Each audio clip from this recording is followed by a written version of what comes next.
what really happened with your host, Mike Rivero, because World War III is a really bad idea.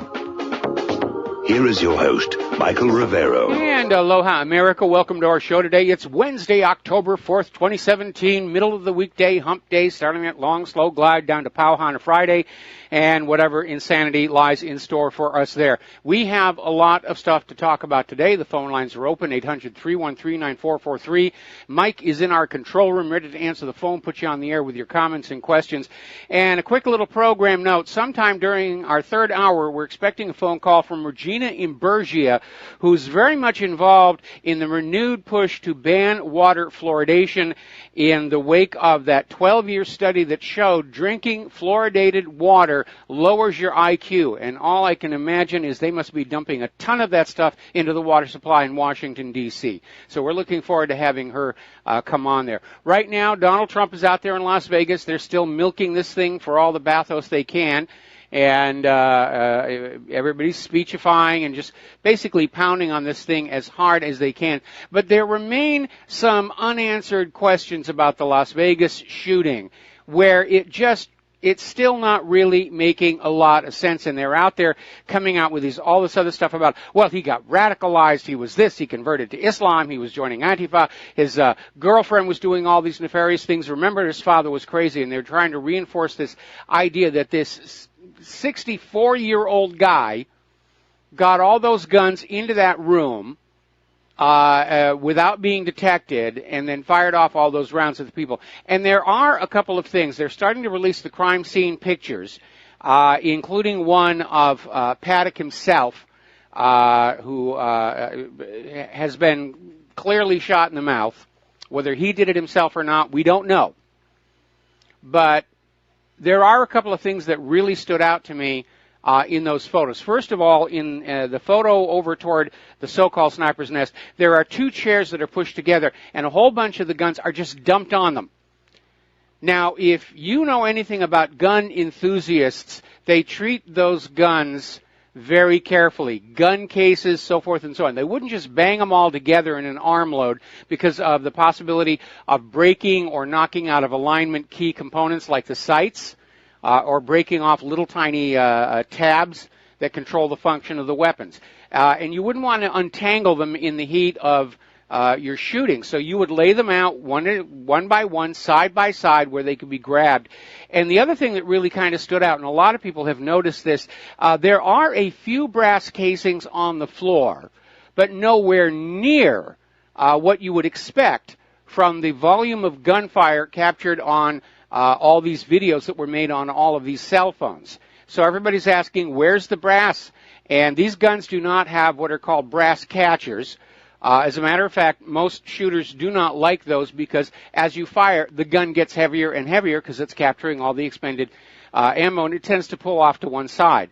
So, again, there is an insufficient amount of brass. The way the guns are just dumped on the chair, it looks like somebody was dressing a set rather than a real gun enthusiast going on in and taking care of his weapons and so forth and so on. So a lot of really odd things going on about all of this stuff.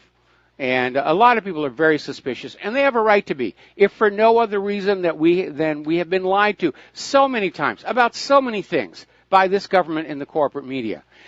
Now, not too surprisingly, celebrities, always in love with their own image, are ramping up their attacks on gun owners.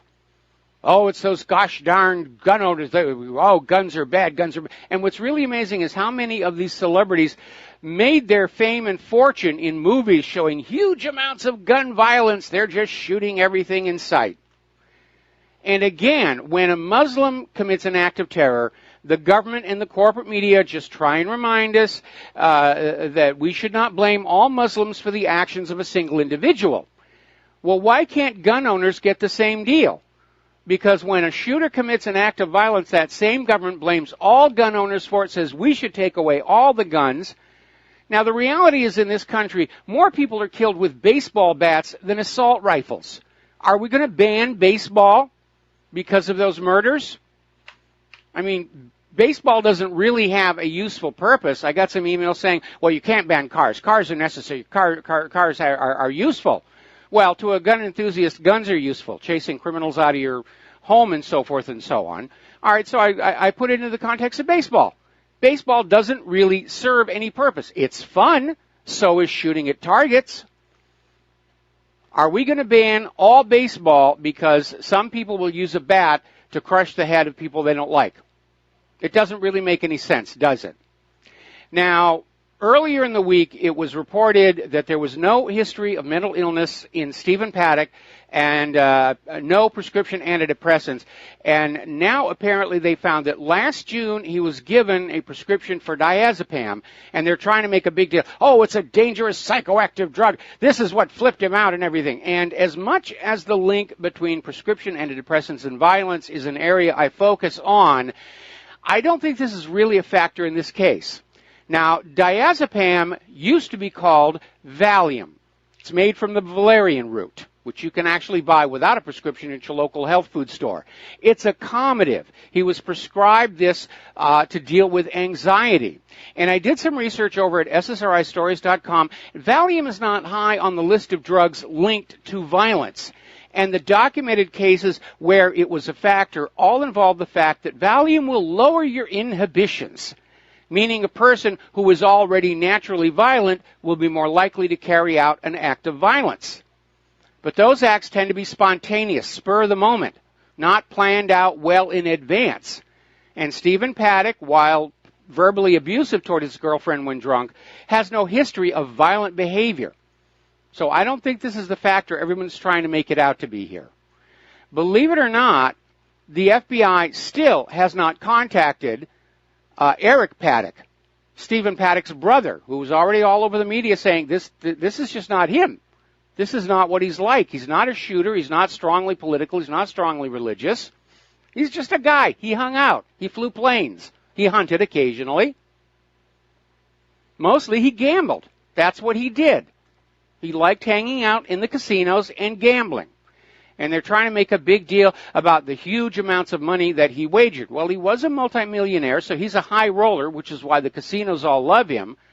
But the casinos are refusing to say whether the numbers that have been quoted so far represent losses or if they were, in fact, winnings.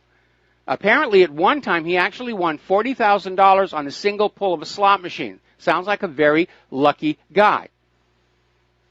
But the FBI still isn't talking to this guy. They're not talking to anybody that isn't going to support the narrative. And now we're hearing from an article on 12160 that apparently the Mandalay Bay Hotel has deleted all records of Stephen Paddock's reservations, including who he might have had in the rooms with him. And apparently he did have somebody in the room with him a few days before the shooting because he ordered room service for two. Now, maybe it was his girlfriend. I don't have a timeline on when she left the country. But they're digging at all this stuff, trying to find some way to maintain that narrative that this guy acted on his own. He's a white male, lone wolf, radicalized terrorist. He doesn't fit the pattern. We're going to do a shout out now to our on-air affiliates just now rejoining our network. Interesting little article coming out of Russia Insider. Our banner of deceit is leading our country to failure. And they mean this one, the United States of America. And basically they're saying a reputation for telling the truth can only be lost once. And from then on, the use of the phrase U.S. intelligence sources becomes synonymous with a conspiracy of barefaced liars. We know the U.S. intelligence agencies lie. They lied to us about Saddam's nuclear weapons. We know the CIA lied to Donald Trump when they claimed they had hard evidence that Assad gassed the people at Idlib, even though the story didn't make any sense on the face of it. Whatever message Washington and the corporate media are pushing, a perfectly valid response is to point out all the times they've lied in the past, which we do here. And then you follow it up with a simple question. When do you think the U.S. government and the corporate media stopped lying? When did they all of a sudden grow a conscience? When did they all of a sudden decide maybe we ought to be telling the truth to the American people?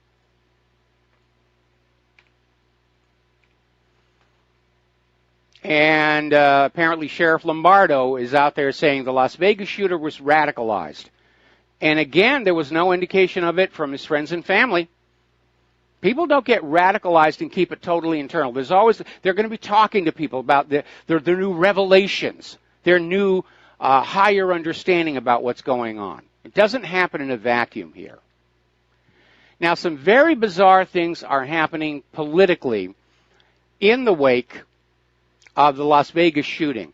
Apparently, Democratic Representative Al Green from Texas got up in the House of Representatives and said that the plan to impeach Donald Trump is postponed in the wake of the Vegas shooting,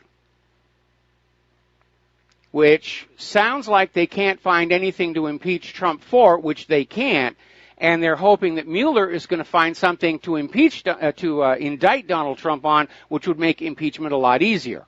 But right now they can't move forward, and they're admitting that, and they're using the Las Vegas shooting as an excuse for that. Now, there are a lot of stories about heroes and heroism coming on out from Las Vegas. This one really, I think, shows that these kind of disasters really do bring out the best in the American people. Good old boys, country western fans and everything. Ex-Marine Taylor Winston, 29 years old, found a truck with the keys still inside, and he just took it to drive victims to the hospital. He took 30 people to the hospital. When the owner of the truck found out, all he said was, "That's cool, give me back the keys." I think that's absolutely the perfect response. So, anyway. Okay, apparently they're questioning Stephen Paddock's girlfriend, try and get her to say something that will incriminate him. All right, here we go. President Trump, as you know, went down to Puerto Rico earlier this week, helped hand out food. Everybody there was applauding him. They think he's doing a great job, which yanked the rug out from underneath the corporate media's spin that Trump was kind of neglecting Puerto Rico. And apparently that mayor of San Juan was trying to push that agenda as well, and it didn't work here. And now President Trump is saying that maybe it's time to think about simply writing off Puerto Rico's $74 billion debt, which Goldman Sachs is not going to be happy about. But there's a compelling body of evidence that Puerto Rico, like Greece, like Cyprus, like most of Europe, and even the United States of America, that their extreme debt is engineered by the banks to maximize their profits. And I think zeroing out Puerto Rico's debt is about the only reasonable thing to do after everything that they have suffered. Put them back on a zero basis and let them start all over again. Reset the system. Instead of every penny that they make going back out to the bankers, now they can start to rebuild their island, rebuild industry, rebuild tourism. Puerto Rico's a nice place to visit. A lot of history down there. Now, earlier today, Rex Tillerson called a press conference, and he was, everybody was saying, what is it going to be, North Korea? Is it going to be Syria? What's it going to be about? And apparently he called the press conference to deny rumors that he was considering resigning. Now, we don't know who started those rumors and if somebody's trying to put pressure on him to step down, but he stood up there and said, no, he's staying. And we know that Tillerson and Trump are now kind of banging each other on the forehead, specifically over issues like North Korea. So there may be another faction fight inside the White House. Ultimately, Donald Trump is the president, and if he says Tillerson has to go, Tillerson will be gone. We're going to take a phone call. James in Texas. Aloha. Welcome to the show. What's on your mind? Hello, Mike. Can you hear me good? Mm-hmm. I hear you just fine. Yes, I still want to know, have you seen any CCTV footage from Las Vegas? You mean from inside the hotel? No. Anywhere. It's Las Vegas. We all know as Americans, Mike, it's Las Vegas, and there's hundreds, if not thousands, of closed-circuit TV cameras in and around that place. Well, the only ones that would be of use would be the ones that are monitoring the elevators in the lobby and the hallway outside the room here. I'm sure there's CCTV cameras monitoring traffic on the street, but you can't really identify people in those things. Well, yeah, but you know how they said that he took 23? Come on now, how many trips do you have to do how many trips would you have to do to make the scene in that room? I mean, no, I absolutely agree. There should be videotapes of him on the hotel security system of making these repeated trips in the elevator. Even if he's using one of those little carts for the luggage, he's going to be making a few trips. And I think a lot of people would be very curious why, when he was already moved into the room, all of a sudden he's got all this extra luggage. But again, it should be on video.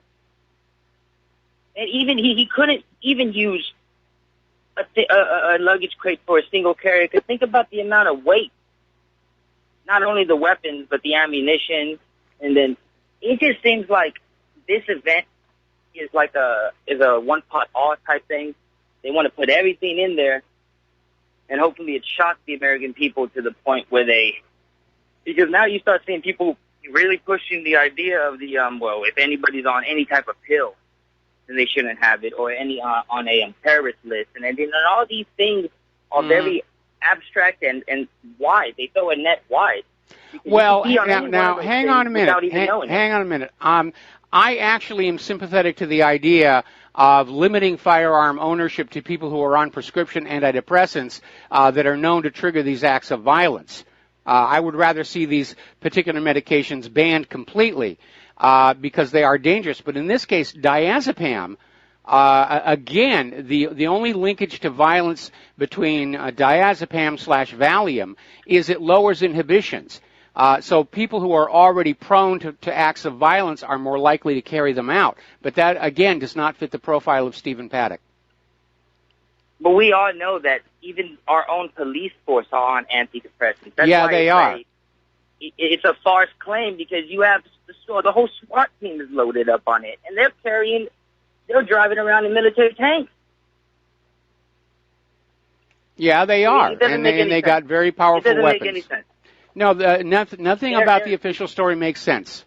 And I think the government is realizing that people are very skeptical about it because they keep coming out with new things to try and say, oh, he was radicalized, he was this, he was that, his girlfriend is dirty, his father was crazy, and you can almost smell the panic that they're not getting traction with us. And as of the last word, the GOP Congress is saying they are not going to entertain any new gun legislation in the heat of the emotional moment.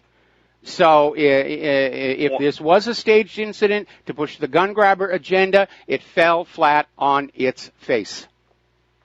Watch them try to link the girlfriend, since she's Filipino, and with the ISIS thing, and say, oh, it was ISIS in the Philippines being sponsored by Korea and helped with Iran. You know, some crazy connection like they did with North Korea and Iran. Well, everybody's out there trying to take advantage of this for their own particular agenda, and that's another thing that undermines the credibility of the story, is you've got these people over here saying he's linked to Antifa, that's why he was shooting at Trump supporters. You have these people over here saying, no, he's working for ISIS. Now they're trying to claim he was running guns to ISIS.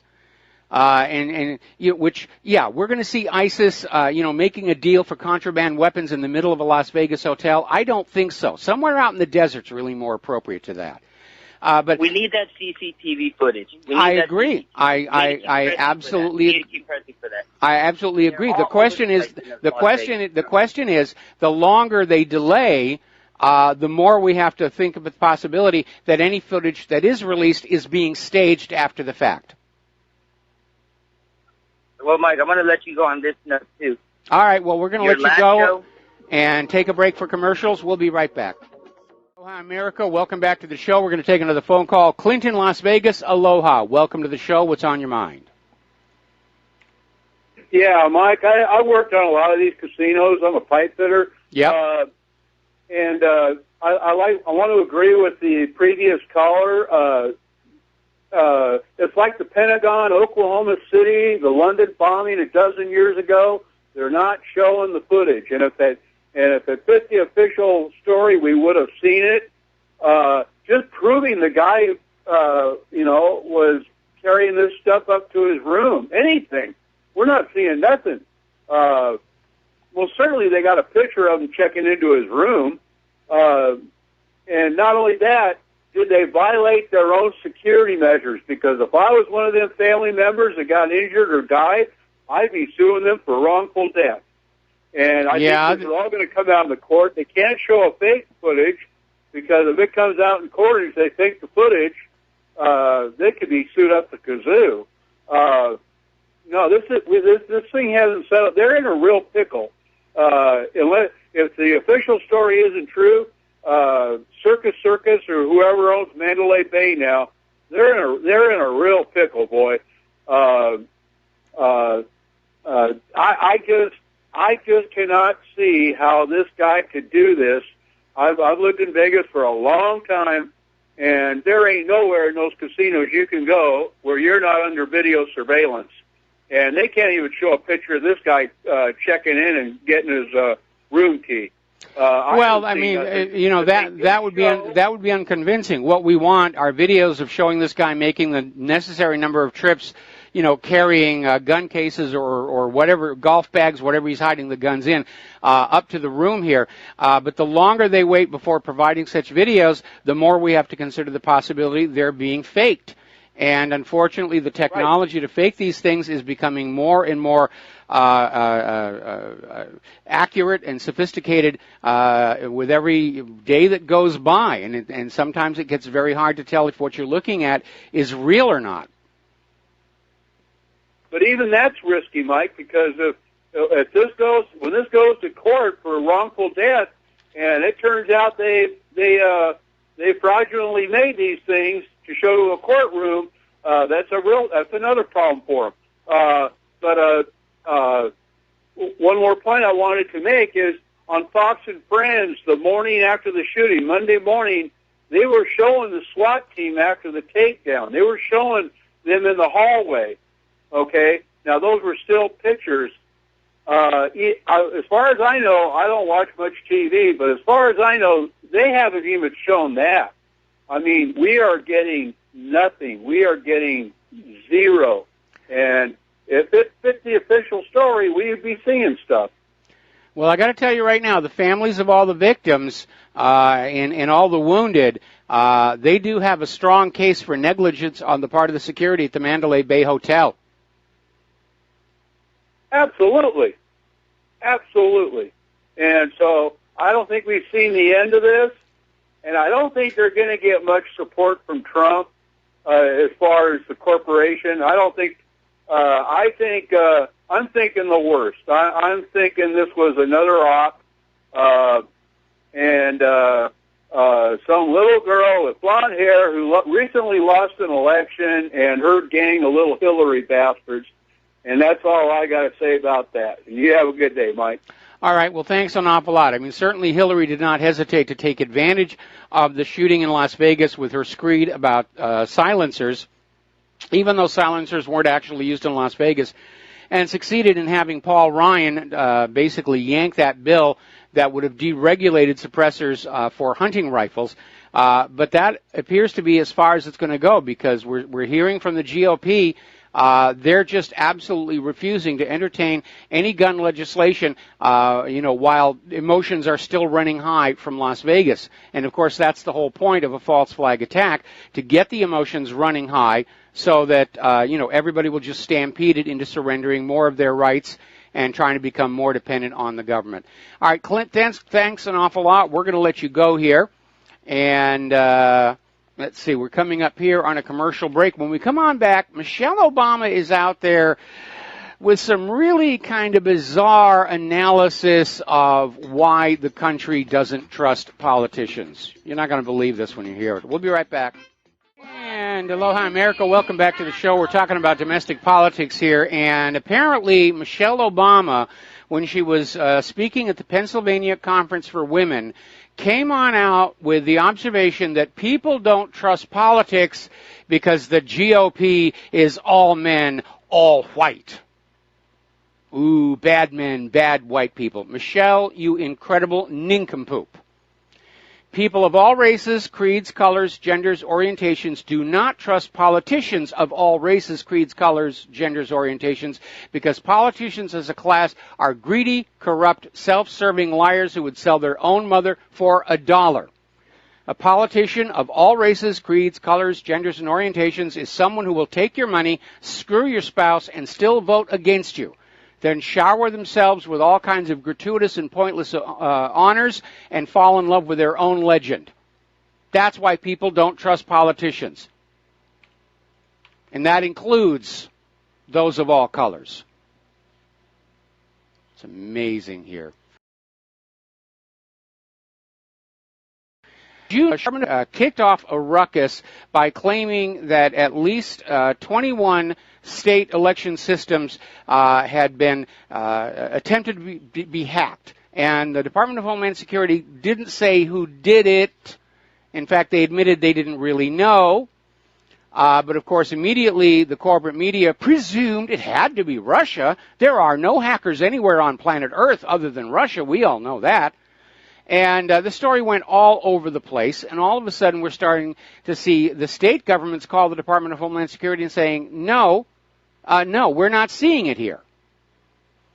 Well, apparently the U.S. Intelligence Committee has said that the probe into alleged Russia's meddling into the 2016 presidential election has not come to a definitive conclusion. However, no vote totals were affected by outside hacking. We know that the vote totals were affected by illegal immigrants who were voting, dead people who were voting, various things like that. But outside hacking, they're saying it wasn't really a factor. Now, over at the New York Post, they're saying the time has come for Trump to issue a pardon to Julian Assange to get that information that he has on the DNC email leak. This information exonerates Russia. We're all pretty much sure it'll point to Seth Rich as the leaker. And Donald Trump promised us he was going to drain the swamp and he was going to go after Hillary Clinton. And it's amazing how he is now just as standoffish as the attorney generals, plural, and the heads of the FBI, plural.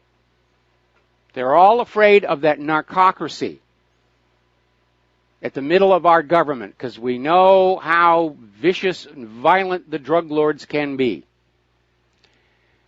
Apparently, over at the Senate Intelligence Committee, Burr is saying that Christopher Steele is stonewalling the committee on all the questions about that Trump dossier. You know, the one that claimed that Trump and these two hookers did icky things in the presidential suite at the Moscow Hotel. And they're trying to find out, is there something there? And the guy who wrote this dossier is just not talking. He's not cooperating at all. And that right there tells you it was a hoax.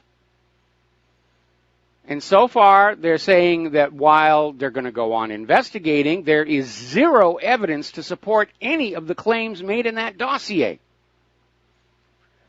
Now, Roger Stone is out there saying that Mueller is trying as hard as he can to find a way to indict Donald Trump.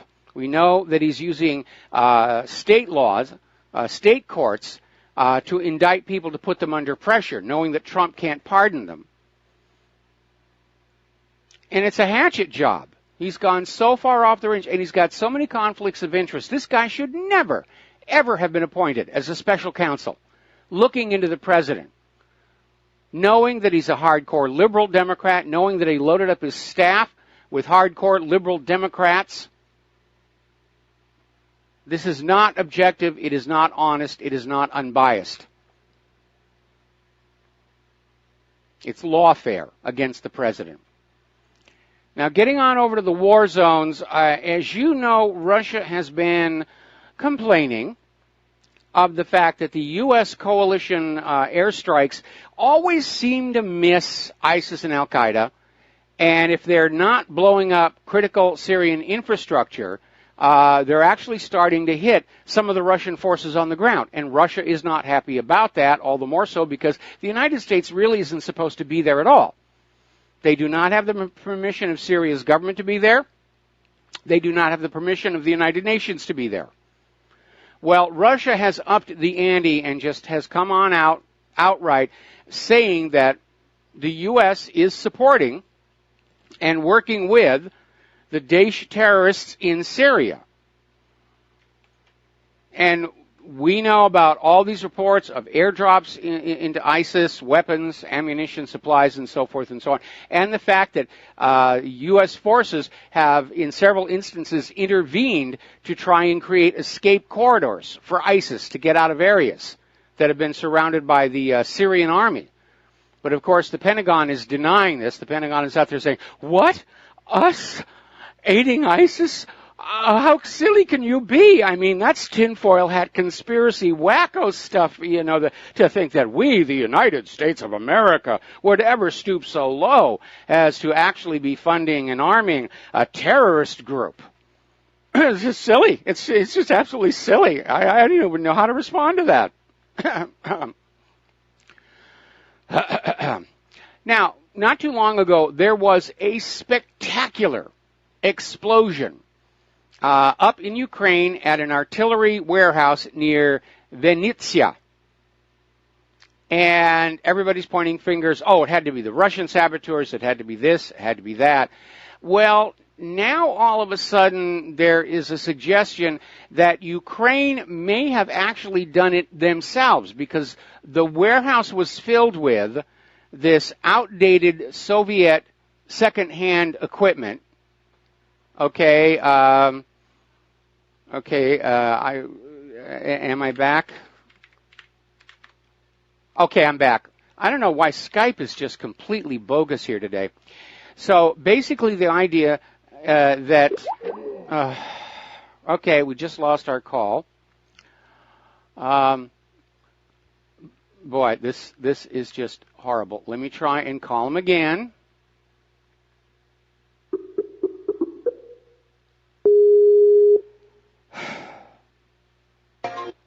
Okay, there we are. We're back now, and we're back on the air.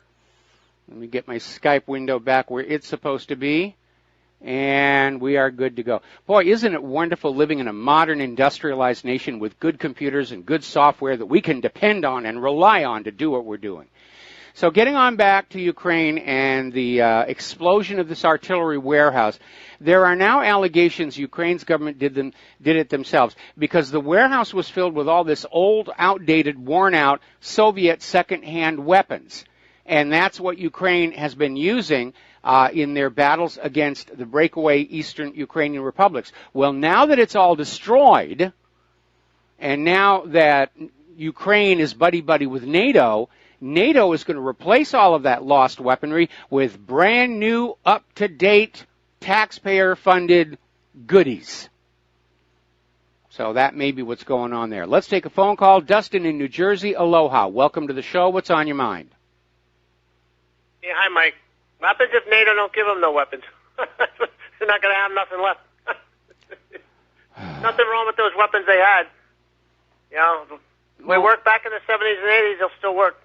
Well, for the kind of fight they're looking at over in eastern Ukraine, yeah, they're perfectly adequate. Hey, Mike, Michelle Obama, she just continues what I said yesterday of how they keep pushing this divide. Yes. You know, like it's us versus them. And you white people are evil. You white people, you're all former slave owners and descendants of slave owners. And by the way, that's not true. When slavery in the United States was at its peak just prior to the Civil War, only 1.5% of Americans owned slaves. And by the way, not all of them were white. There were actually blacks who owned other blacks. So this idea of saying that all the white people are evil, no, we're not evil. Again, I think we're seeing a lot of resentment from other groups within the country that, you know, like Zimbabwe, they just want to take the wealth away from the white people, shower it on themselves, and they're struggling to come up with some kind of a way to say this is just and honorable and fair for us to take away the property that the white people built for themselves, just like Zimbabwe. Unfortunately, Mike, she tells them that, and then all these college professors, they tell their students that. They indoctrinate them, basically, not from birth, but almost, to go out and hate white people, and they don't look at hating themselves because they're a cult. They think they're doing the work of, the liberalism or Marxism or whatever, So this is a very dangerous thing to say from people like, as an ex-president's wife, these people just have an agenda, Mike, and I'm telling you, Mike, we ain't seen nothing yet. Well, the agenda here is the liberals were in absolute shock when Hillary lost last November, and I don't think they're dealing with it in a mature way. And what they're doing is they're going to double down on this race card going into next year's midterms and certainly into 2020, where they're, and it's not just the race card. Look at all these liberals who are coming on out saying that any women who voted for Donald Trump, they only did so because their husbands made them. Their evil male counterparts made them vote for Trump, or they voted against their own voice. And I really don't see it working all that effectively, but that's all they've got to work with. The liberals don't really have any ideas on how to make life better in this country. Yeah, but they can burn down the country. They sure can. They sure can, and I'm very concerned about what Antifa is planning for November 4th. Hey, Mike, on Trump with the draining swamp, I picture him draining the swamp with a garden hose, and then you have, right above him, 20-inch pipes dumping swamp water back over on top of him. Well, that's a good image there, but again, I think the problem is Donald Trump is not going to be able to drain the swamp because he hired too many of those alligators to be on his own staff. Yeah, I still think he should have got rid of everybody in the NSA, closed down the data center. The data center did any good. Hey, if you believe the 9/11 story, the CIA didn't stop anything. The NSA didn't stop it. They didn't stop the Boston bombing. The Russians warned us about going to Dagestan, 10, 12 times. They didn't seem to stop that because maybe, hey, they didn't want to. They didn't stop Las Vegas. Supposedly this guy, bought a huge number of firearms in a very short interval of time. Their computer system doesn't flag that and say this guy's buying a lot of guns. That would be the most obvious thing I think the BATF would have in their registration system, because we're being told that all of these weapons were acquired legally. That's a big talking point on this gun grabber hoax, is that this stuff is all legal, but we need to make it illegal. Well, again, when you buy a gun, you got to fill out the permit, and then you're going to have to register the thing. And all you need is in that BATF computer where it's got your record, there's just a little subroutine that says how many have you bought in the last 6 months. And if it's above a certain number, you get flagged. That, to me, makes a lot of sense here. But again, I don't think Stephen Paddock was the shooter. And one of the reasons I think so, and I've noticed the corporate media has completely blocked this away, was that second broken window up on the floor on the Mandalay Bay Hotel. Because if you look at the floor plan, the suite, the nice suite that Paddock had, wrapped around the end of the building, but that broken window that was closer to the middle of the building is a completely separate room. You have to go out into the hall, and you have to have the key card to get into that second room. And why would you bring all those guns? You don't. If you go into a gunfight, you don't carry 23 guns into the. You would have 2 guns or 3 guns with a lot of ammunition. It just doesn't seem odd. It looks like somebody just brought him in and threw him in there to make it look like he was, it's a white guy with a lot of guns, Yeah, or that's maybe there was going to be more people. That's my maybe there's more people there, That's my observation too. Again, the way a huge bunch of those guns were just thrown onto those chairs, and real gun owners don't treat their weapons like that. Because you can break things like the sights, you can knock them out of alignment. The way those guns were just dumped on the chair, that's a prop guy dressing a set. That's what it looks like. And again, there's a little bit of brass on the ground, but nowhere near as much as you would expect, from all the gunfire that was being heard. Okay, thanks, Mike. All right, we're going to let you go here and heading on out here. Okay, as you know, there's a growing willingness to talk about just how much Israel is influencing there's something wrong with our Skype here. There's a growing willingness to address the question of whether how much Israel influences our foreign policy, and in particular our war policy. And there was an article that came out from Aleppo News, letters from Israel partisans that took America to war. And they're taking a look back at an organization that was started in 1997, the Project for the New American Century. And it's actually still around. They changed their name to the Project for, I forget what the new name is, but basically their statement of principles was to advance a Reaganite foreign policy of military strength and power projection. And in their internal policy papers, they talked literally about a 100-year war to bring the rest of planet Earth underneath domination of the United States of America. And most of the people who were in the Project for the New American Century had strong ties to Israel. And this brings us to a couple of stories that have come out right now.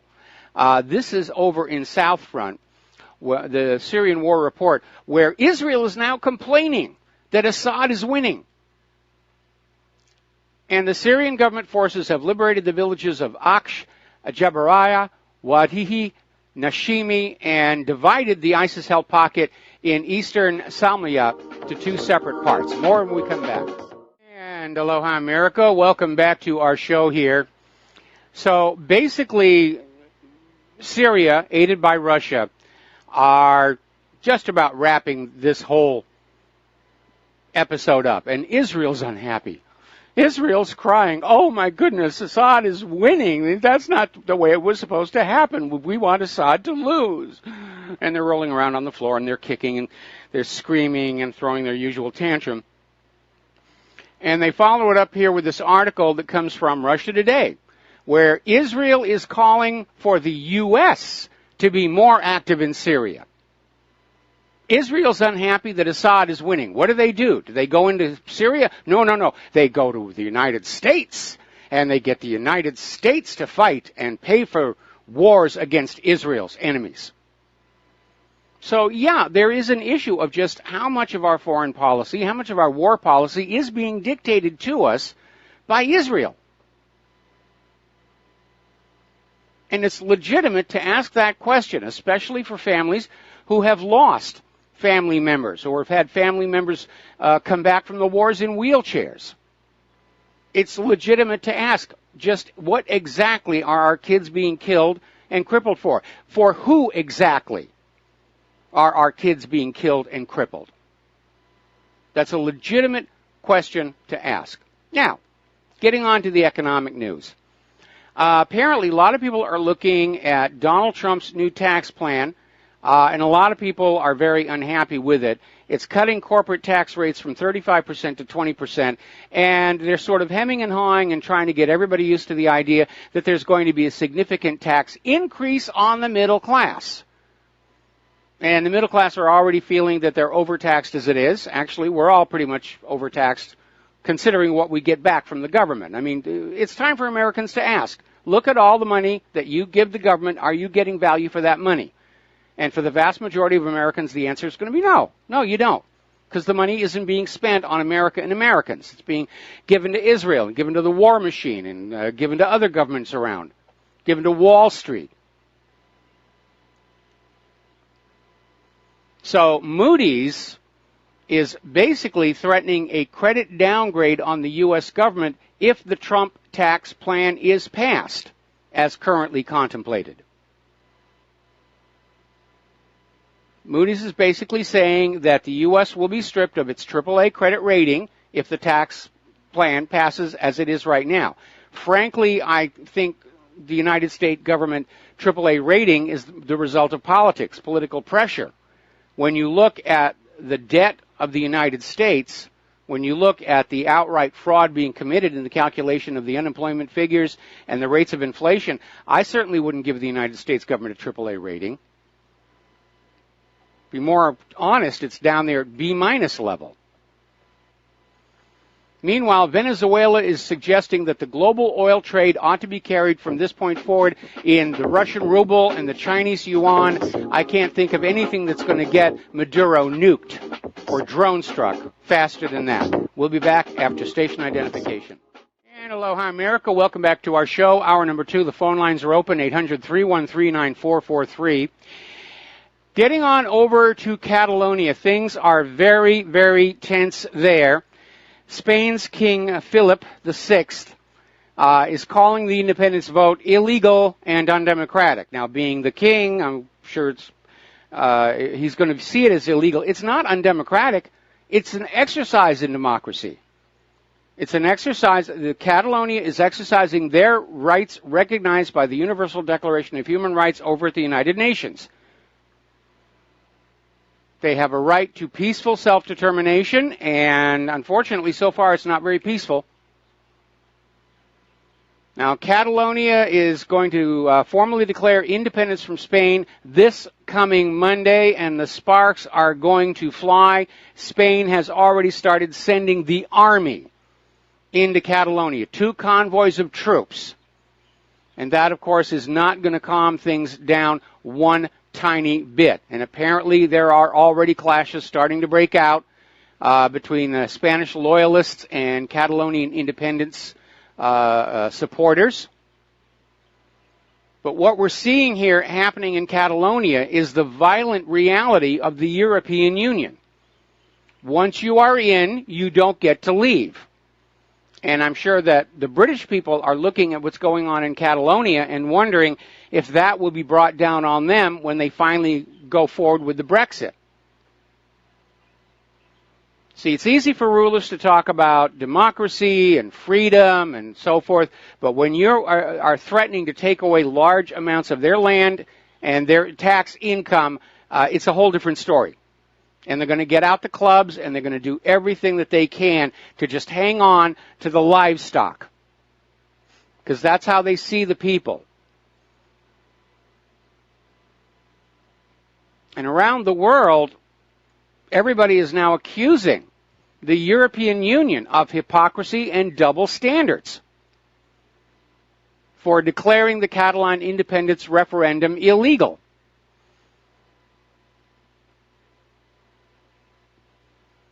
The EU certainly, and again, this is all the globalists.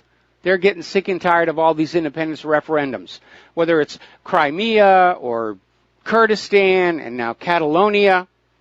They've got to find a way to stop this, or their almost new world order is going to start really falling apart. And as if this is going to make anything better at all, apparently Tony Blair is believed to be in the running to mediate talks between the Catalan administration, led by Carles Puigdemont, and the conservative leadership of Mariano Rajoy in Madrid. And Tony Blair is another politician I wish would just retire and go away. We all know phony Tony lied to his people to get him into Iraq. And he should not be out there running around the world acting like a big star right now. Over in France, Macron sparked fury by backing Spain and saying Catalonia does not have a right to secede, even though it is written in the United Nations Universal Declaration of Human Rights. Interestingly enough, Spain has bragged in its major newspapers that it used its military hackers to try and hack into and destroy Catalonia's poll while it was taking place. I don't know that I brag about it. It obviously didn't work. 90% of the vote still favored independence. But again, it shows what governments are willing to do to maintain power and control, because that's their only real agenda. Maintain control, maintain power. Everything else is window dressing. Julian Assange came on out and said, what Spain did to the independence referendum goes way beyond anything Russia is accused of doing in the U.S. Spain used their military hackers to rig an election. They failed miserably because election rigging can swing a contest a few percentage points. It cannot reverse a landslide, or everybody knows that's what happened. Now, Sir Alan Duncan in Great Britain, he's a staunch Europhile, a Remainer, is out there. He's angered a lot of people. He said the Brexit campaign has stirred up a lot of sentiment about migration among people who do not usually vote. And he accuses them of throwing a tantrum over this immigration, over the refugees, over the migrants, trying to make them feel bad for their concern over the deterioration of their culture and their society that this mass migration has brought into the country.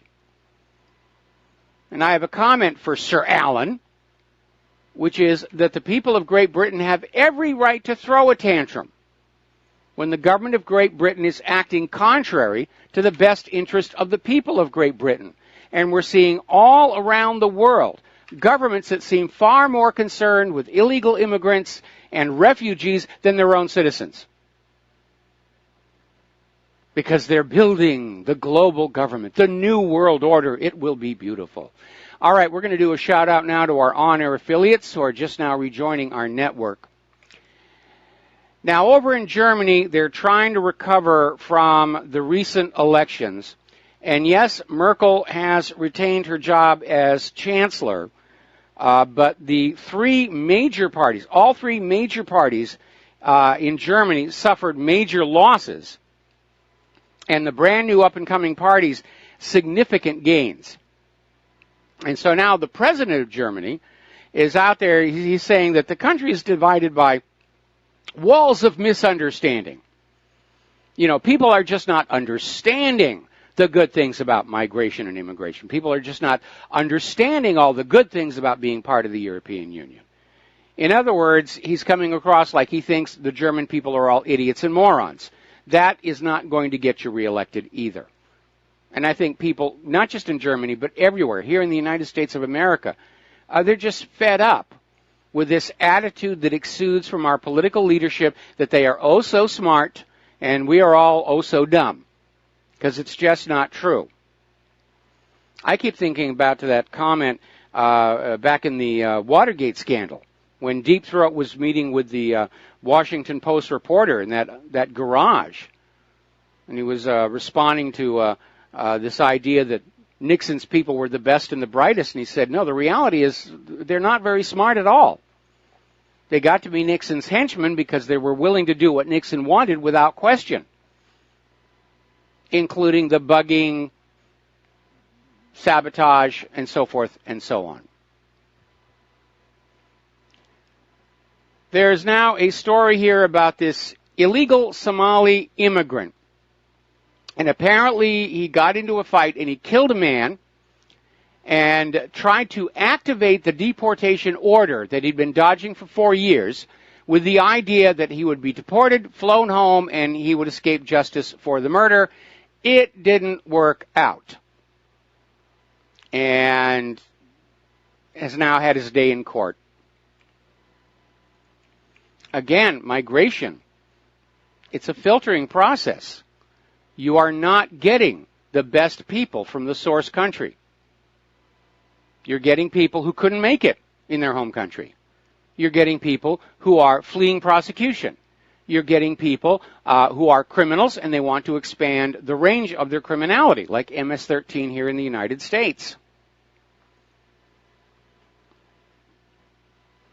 So, now I have a little bit of a clarification on that story that came out the other day about how over in Great Britain they're looking at a law where repeated viewing of terrorist websites, terrorist content, could result in a 15-year jail sentence.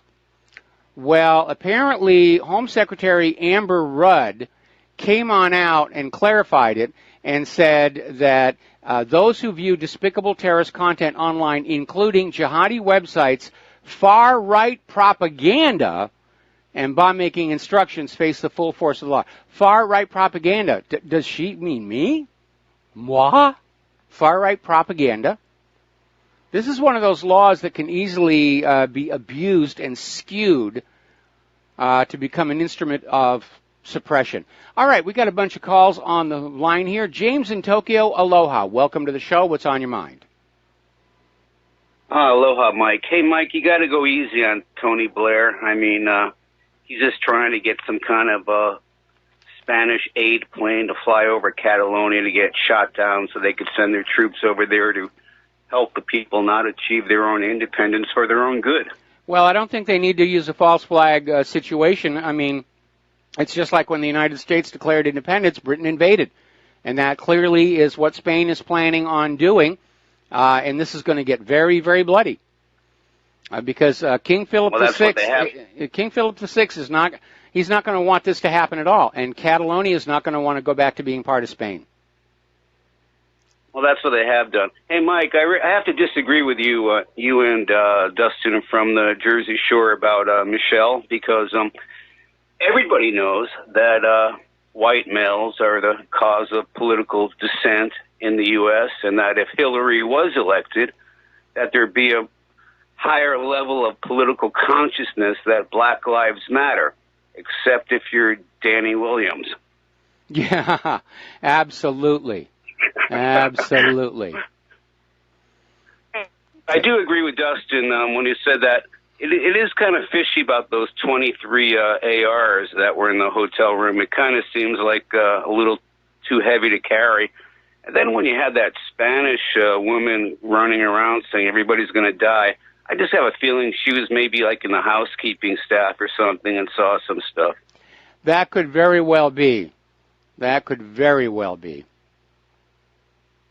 And lastly, I just don't think that, well, after what happened with Vegas and they're coming out with all this anti-gun type of talk, I don't think it's ever going to happen. I mean, I live in Japan, and I've also lived in America and some other countries too, by the way, but the cultures are different. And I just think it's very hard, like when you have a culture in America that glorifies war and arms and invasions of other countries, and it puts people in a whole different mindset. And, you know, Japan is a little different, and maybe it's also different in Australia. And I think until something like that changes, that you're never going to get into any kind of realizable anti-gun reform laws. Well, again, as I mentioned the other day, anytime a government descends into tyranny, one of the first things they're going to do is disarm the general population so that they can't fight back. They can't stand up and say you're fired, which is the whole point of the Second Amendment, to give the American people the means to resist oppressive government. And there's actually a United States Supreme Court decision, United States versus Miller, which said the Second Amendment guarantees to the American people the right to keep the same weapons as used by the uniformed services.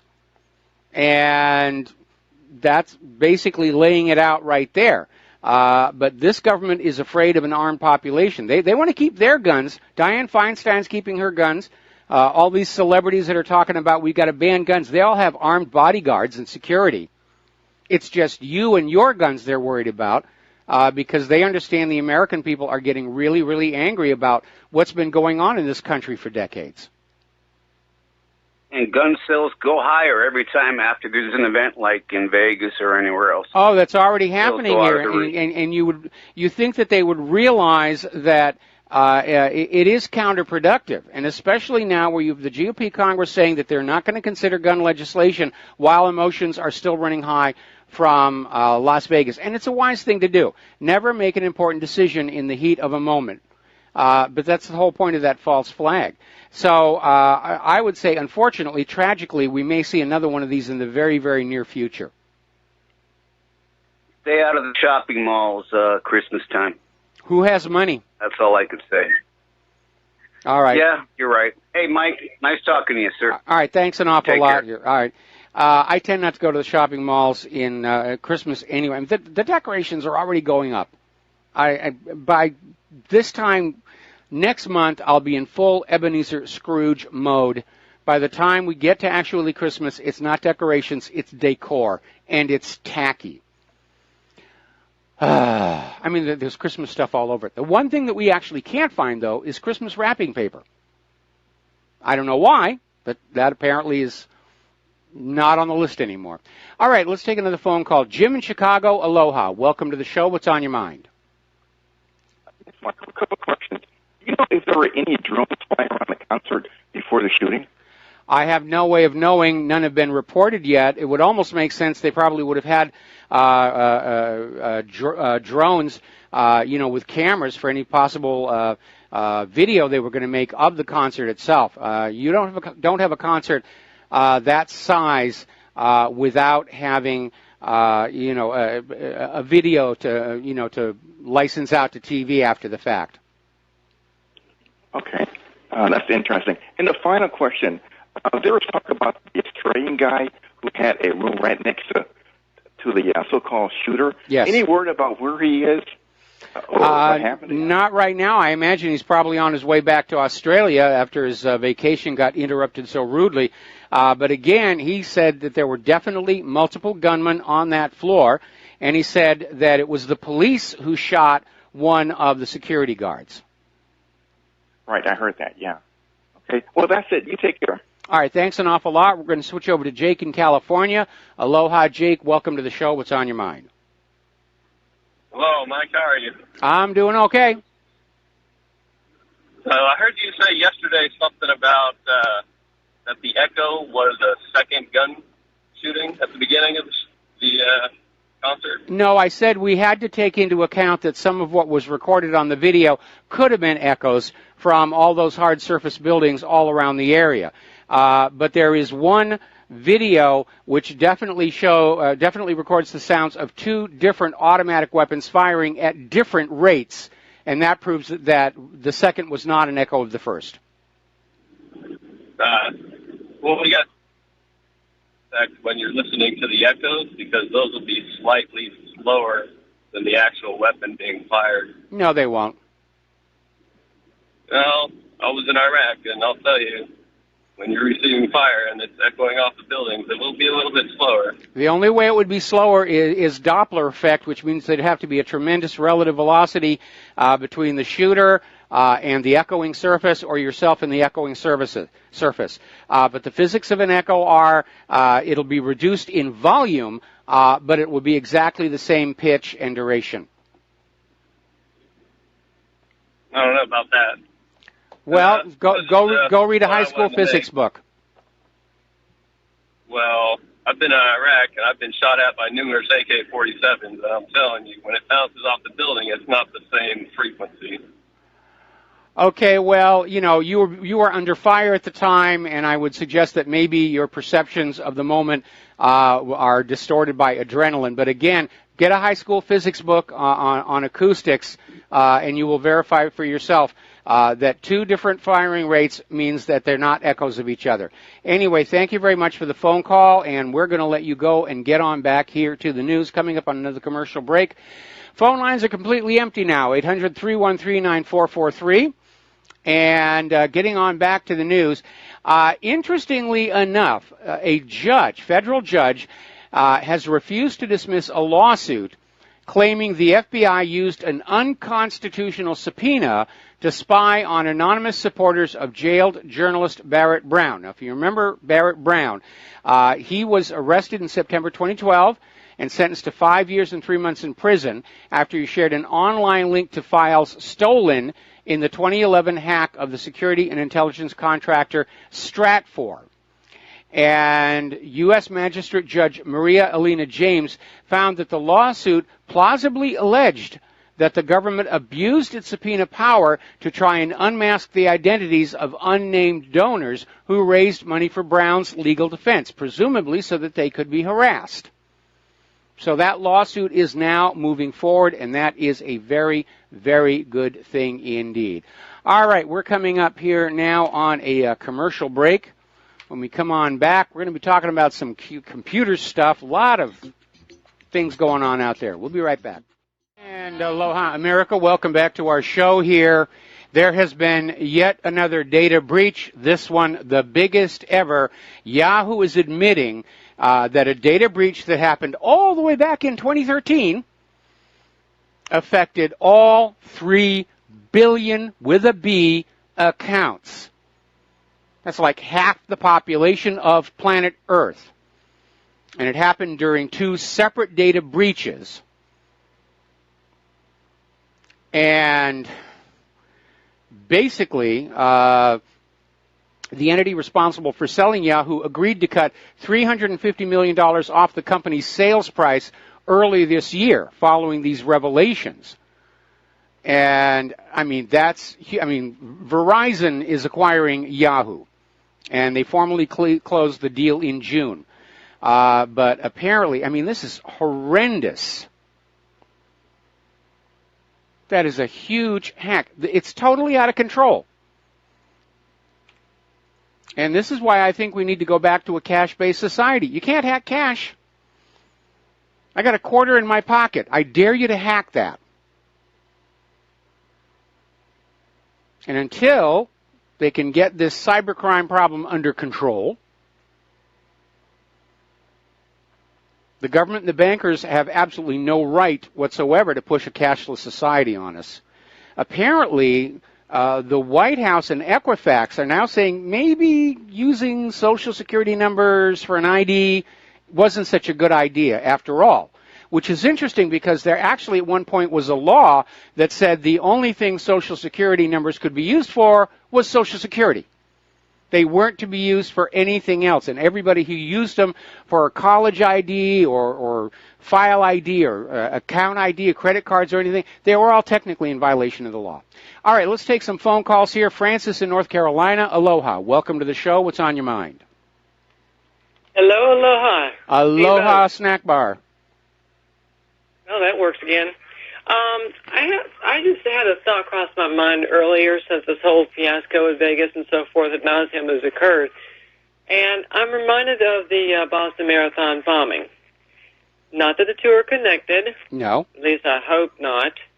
But what prompted my train of thought about the Boston Marathon bombing is that, one, they've now coming out with a film about it, about people that were involved in it or victimized in it and so forth, which I thought was pretty sick. Well, they're trying to cement the official legend in the mind of the public. It's like when they made that movie about Flight 93, the let's roll, we're going to deliberately crash our own plane and save lives, which is not what actually happened. And Hollywood is the handmaiden of the propagandist. They're going to make movies that resell the official story over and over and over again.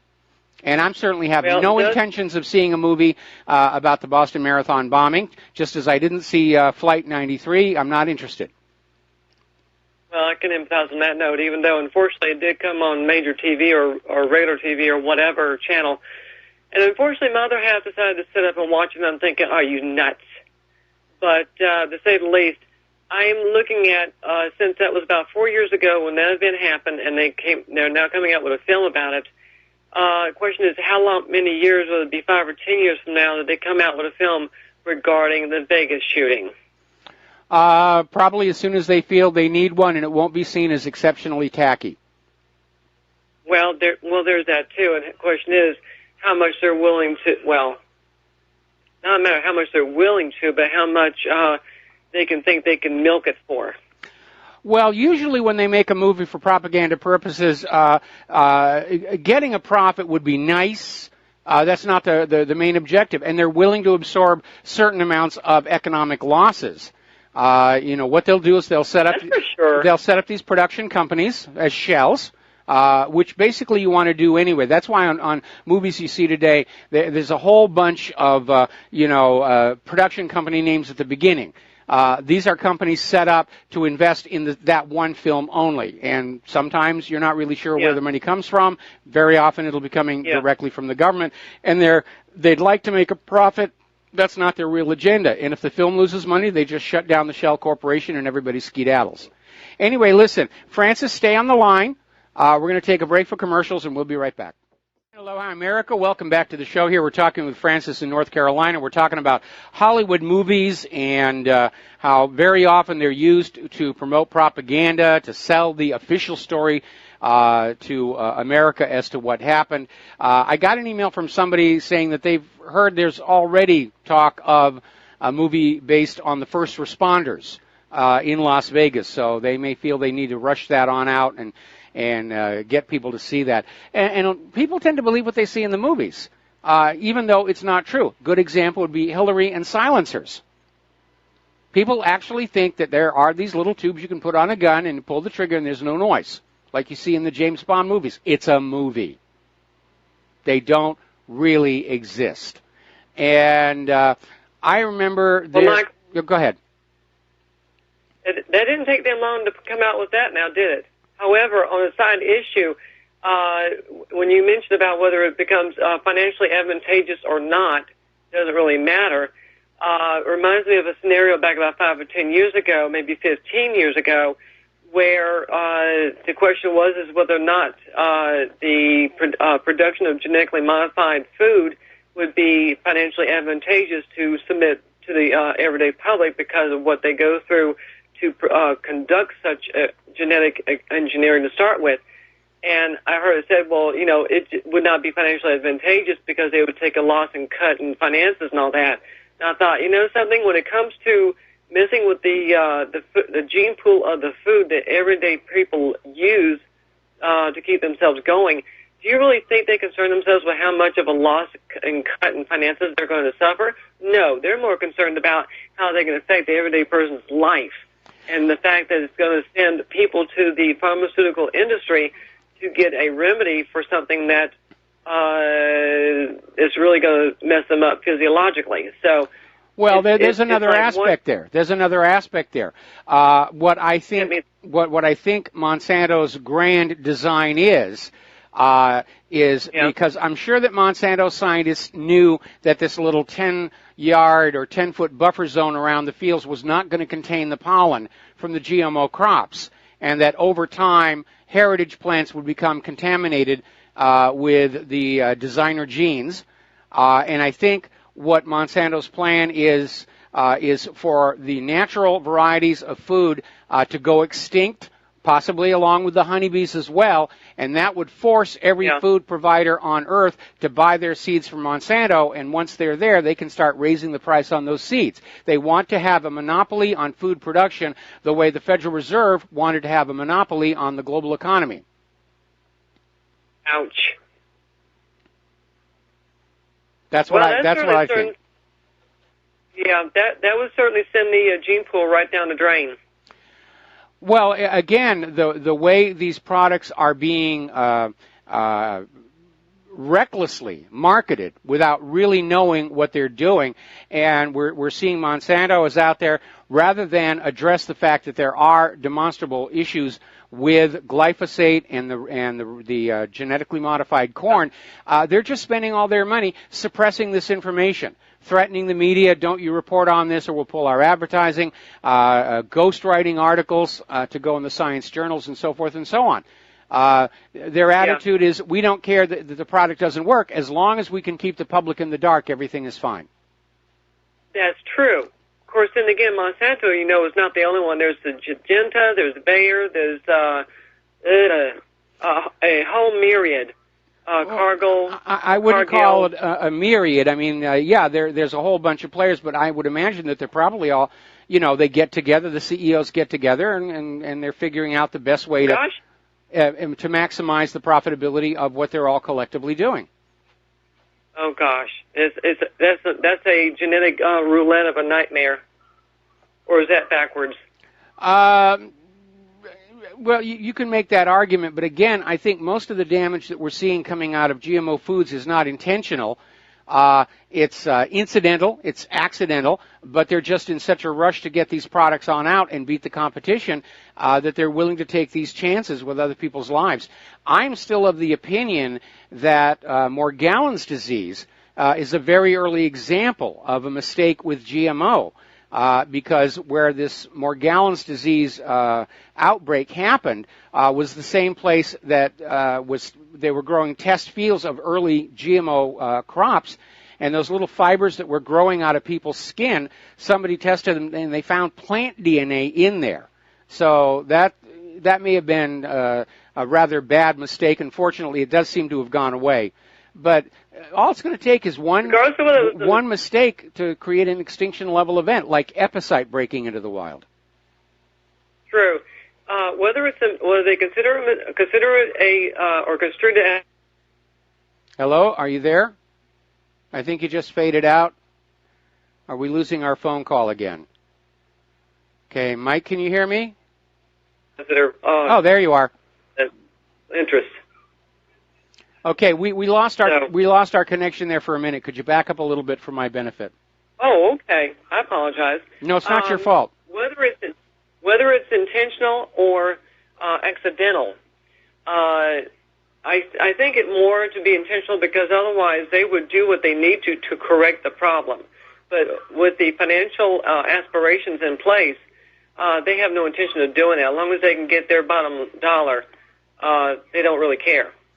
Well, I think the idea is they don't want to try and correct the problem, because that would be admitting that there's a problem, and that would devastate their current sales of that current product. They'd basically have to go back to the beginning and develop a whole new product all over again and convince people that it was going to be safe. And from the point of view of the CEOs, it's much less expensive, much less costly to just keep your public relations department out there suppressing this information. You're nailing it. You're nailing it. Oh, gosh. Have a great one. All right, thanks an awful lot, Francis. We're going to let you go and switch over to James in Atlanta. Aloha, James. Welcome to the show. What's on your mind? Hey, Mike, I want to make a comment about the Barry Seal movie, then I had a couple of questions about the Paddock family. Yes. Have you seen American Made? Have not seen it yet. I saw it today, Mike, and I would rate it a 5 out of 10. It was a little bit hokey. It didn't really seem like it was. It seemed almost like a comedy, but I'd give it a 5 out of a 10. And do you know if the victims will be able to sue that guy's estate? Because many people are going to be paralyzed and hurt, or will his, like if a will comes out, will he have any claim on his estate in a lawsuit? Yeah, I imagine they would. Like a civil suit? I imagine they would, and he's a multimillionaire, so you're going to be able to find all kinds of lawyers who are going to be willing to work on contingency to present such a case, because there's definitely an expected return there. But if you want to talk about going after the deepest pockets, again, there's a compelling case for negligence on the part of the Mandalay Bay security staff who let this happen. 23 guns up in the room.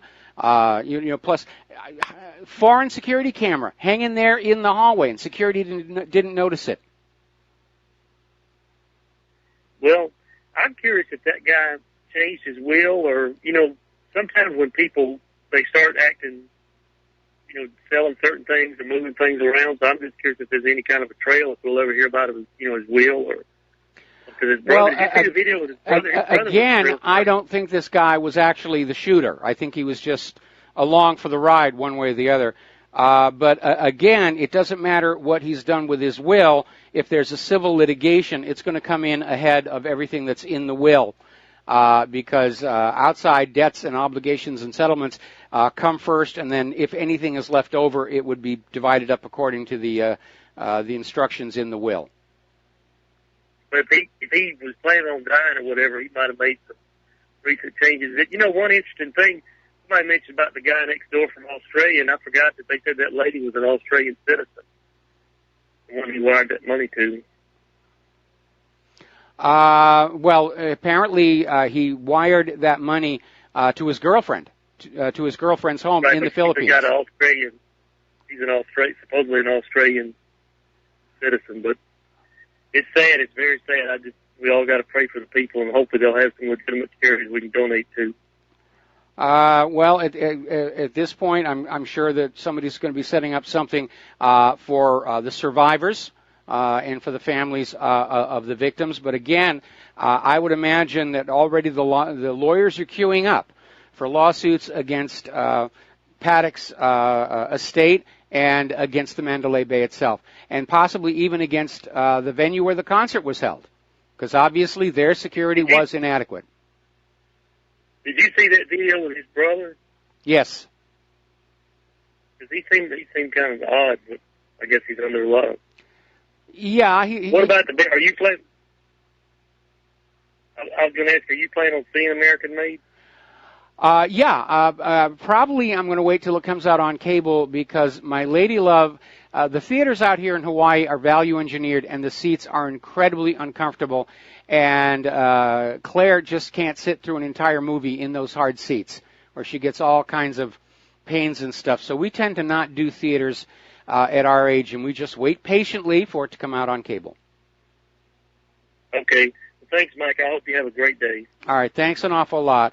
We had a comment the other day about how the film is teasing and tantalizing about Clinton and Bush, but it does stop short of significant revelations. And apparently information, public files in the Arkansas, the police files, are no longer there. So somebody already preemptively had a massive file cleaning here. All righty, let's move on here. We were talking about Equifax. Huge mess there. They're discovering already that another additional 2.5 million more Americans were hit by the Equifax breach. And we may still not have the whole number. Now, with that in mind, this is really going to sound amazing. The Internal Revenue Service has just awarded a $7.25 million contract to Equifax to verify taxpayer identities. Right now, all things considered, I don't know that Equifax should have been awarded that contract. But again, the whole computer sphere, if you will, is just a horrible mess. Code writing has become very sloppy, just like the GMO companies are rushing out their products without adequate testing. We're seeing the same thing with software companies. They just get the software out the door and they sit back and wait for you to find the mistakes and send them in, and then they'll fix them in a later release, because that maximizes their profitability. They don't have to have an internal quality assurance department that's anywhere near as large. You know, they'll do alpha testing internally, then it goes to the beta testers, and then it goes on out there. But every new release of Microsoft Windows goes out with thousands of known bugs, but they're there to just capture that market as quickly as they can. And as a result, there's a lot of slop out there. And that's why we see all these breaches. It's not just Equifax, it's Yahoo. It's your banks. It's the cable TV companies. It is wildly out of control. And part of the reason is because modern software development has become very complex, where the software is being developed by large teams of software engineers who don't really have an overview of what this is going on inside the system. Just everybody's got their little assigned task, and that makes it very easy for major problems to slip all the way through to the end, and that's what the cyber criminals are looking for, along with the mandated backdoors coming from CIA and NSA. And that's why our current IT system on a national basis is an absolute disaster and an embarrassment. It is wide open to these kinds of intrusions. And to me, if I had Donald Trump's ear, I would say this is a critical national emergency, because computers are not the little toy hobby gizmos that we knew in our youth. They have become a critical component in our nation's economic machine. And if you're spending all your time getting the software to work, then you don't have time to do work on the software. If you're spending all of your time prying the criminals out of your system, then you don't have time to do that which it is that you're paid money to do. And it's rather amazing to see the very lackadaisical attitude coming from the government regarding this problem. I mean, if you break into a government computer system, they will come after you.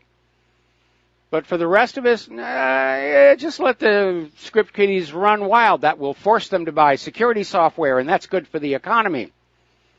Because everybody buys a $600 computer, they're going to wind up spending another $400 on antivirus, anti-malware, and so forth, which doesn't always do the job.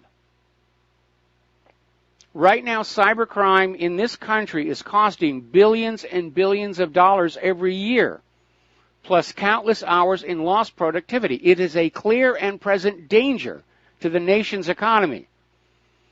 And nobody in Washington, D.C. seems to want to do all that much about it. Maybe it's because they can't. Because the software has become too big, too bloated, too decadent to effectively manage. Or maybe it's because much of the cybercrime is originating from NSA and CIA, another way of plundering the people.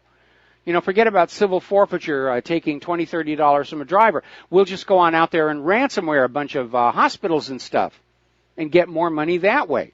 Remember Mayor Rahm Emanuel in Chicago the other day was saying they weren't going to raise taxes on the city, but they were going to balance the budget by having special police squads that did nothing but go on out and write tickets all day long for any minor infraction they could find.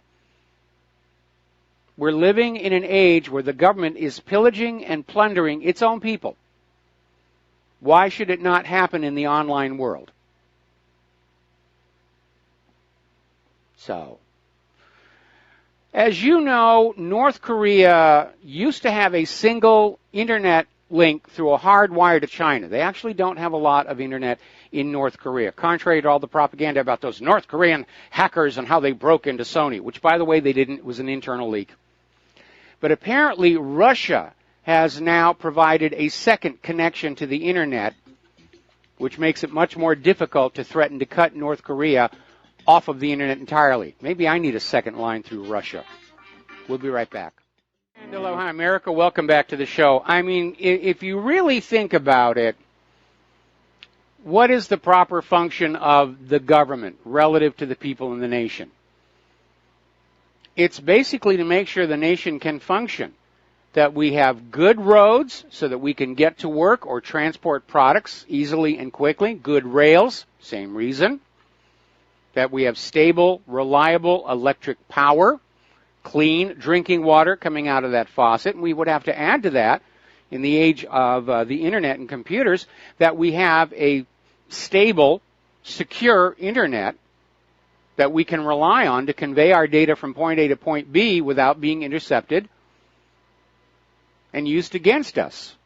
And on so many of those levels, our current government has failed. I saw a video the other day taken from the cab of one of these long-haul tractor-trailer rigs out on one of the major highways, and just huge holes in the pavement.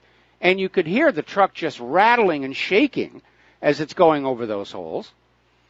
And they can't go as fast as they'd like because of the holes. I understand FedEx is upset. They're having to spend almost twice what they predicted they were going to have to spend on tires for their cars because of the poor quality roads.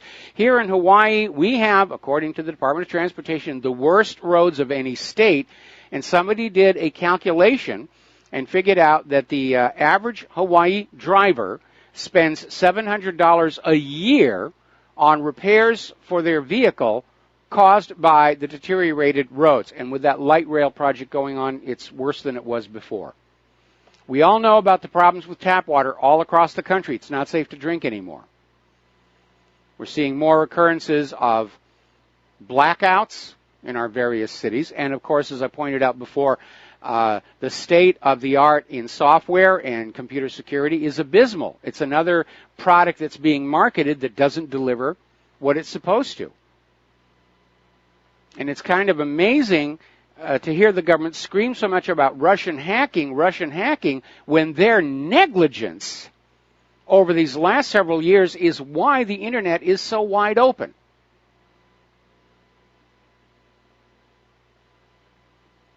Now, apparently, Google has found 7 security flaws in the widely used DNS mask network software. And these are all security vulnerabilities, and 3 of these could allow remote code execution on a vulnerable system to hijack it. Now, DNS Mask is a lightweight network application tool designed to provide DNS forwarder, DHCP, and router and network boot services for small networks. And apparently it's got lots of problems. And it not just theirs. We're hearing more and more reports about how these routers we have in our homes have wide open holes in them. Always remember, change the default password on the router. That's the first line of attack. We'll be right back. And aloha, America. Welcome to our show. Hour number 3. The phone lines are open, 800-313-9443. We're waiting on our call from Regina Imburgia. And moving along here, back to the world of computers. Apparently, there has been an arrest and currently a hearing for extradition to the U.S.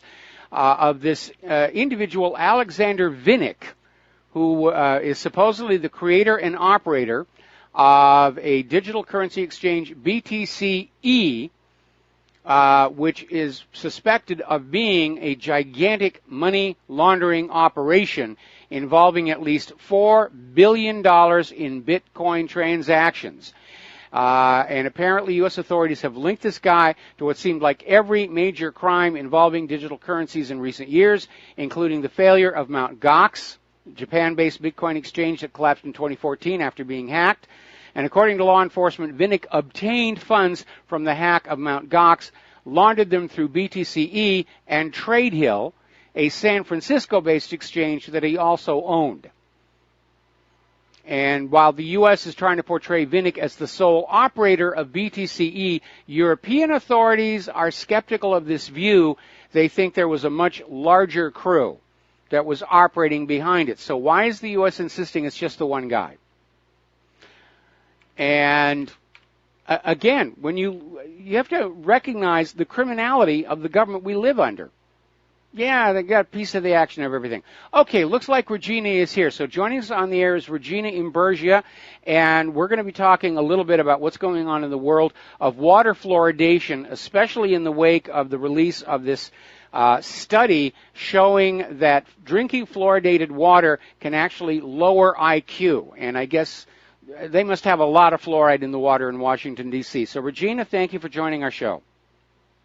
Well, thank you for having me on. I was happy yesterday, I think it was, towards the end of the show, or the day before, you actually mentioned that we're working on trying to halt this in Dallas.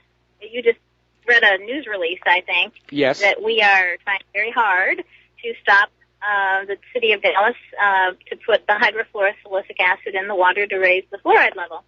So thank you for mentioning it the other day and having me on today. Well, so what do you want to share with us, first of all, about the report and what it found, and second of all, what you're doing to push this issue in Dallas forward? Okay, well, what's exciting about this study is that it was a 12-year study, multi-million-dollar study, and the United States was part of it. Prior to this, there's been, many studies about the dangers of fluoridation, but the people in the United States don't honor these because, it was done in China, it was done in India, and they like to always blow it off. But this one is going to be very, very hard. First of all, the results came out on September 19th, 2017. So they're very new, and they are very, very hard for them to actually poo-poo in basic familiar words. They can't dismiss them. Dismiss it. There you go. By the way, I'm an activist. I'm not a scientist. Okay. But I'm a mother. I'm a concerned citizen. And so I got started with this actually almost 5 years ago. I went to City Hall because I didn't even know who my city councilman was. I had a group that was called Activists for Truth, and no one in the group knew who their councilman was or how city government worked. So we wanted to kind of get involved but take a project on at the same time. And I knew fluoridation was bad all my life, so I thought, this is a good one. Yes. For 50 years, no one has actually, done a good job to show them why it's a bad idea. And I thought, once we present the facts in Dallas, they might, think, good idea. Let's halt it until we see the proof. Because that's what basically we say is, show us the proof that it's safe and effective, and there isn't any. Well, now with this new study coming out, it's an extremely credible study because, you know, it was like some of the, University of Toronto was involved, University of Michigan, Harvard. I mean, it's very difficult for them to ignore it. And we're going to go to City Hall one more time, and we've been going. Our group has been going for several years. We only have 3 minutes to speak one time a month, but we have brought in doctors and scientists, and they still look the other way. And they stand on the CDC claim that it's safe and effective, and, you know, it was one of the top 10 wonderful discoveries of the 20th century. And they can't do that anymore with this study because it's conclusive. Well, it's not just that, but don't forget the CDC has been scandalized by the fact that their report that claims there's no link between vaccines and autism has been exposed as a hoax by one of the study's own writers. But again, the vaccine court is still citing that study to deny benefits to vaccine injury victims, which shows you just how corrupt the whole system is. But yeah, CDC has been compromised. And, along with this study, it is really weird. We talk about how every time somebody is a threat to government or corporate interests, the media will demonize them and ridicule them. And I remember when I was younger and fluoridation was just getting underway, anybody who questioned it was portrayed as a kook. Was even in the movies, in the movie Our Man Flint, the actor they have replacing the president was out there screaming about don't fluoridate our water. Remember General Jack D. Ripper in Dr. Strangelove? Yes. He didn't actually say the word fluoride, but, I mean, that was the whole basis of his psychosis. They're putting things in our water. Oh, you're just being a kook here. Well, today, look at all the stuff they're putting in our water and how bad it is for us all. So That's true. The thing we always say about fluoride, though, is that they're medicating us. A lot of the other things they put in the water, they say, treats the water. So we even have a major conflict here because we haven't asked whether we want to be medicated. And with most medications, you have to follow how does it affect the people and the interactions. And so just ethically, it's totally should have been stopped a long time ago. Okay, I'm sorry I interrupted you. No, that's okay. Well, fluoride is known to be a mild tranquilizer. So if you go back to your Aldous Huxley and Brave New World, where the population is mandated to be on tranquilizers, this looks a lot like it. But we live in a society right now where these decisions about what goes in our body or doesn't are being taken away from us. And the most obvious area where that's happening is vaccination, where every time somebody invents a new vaccine, it gets slapped on that CDC list. I've lost count of how many vaccines there are now.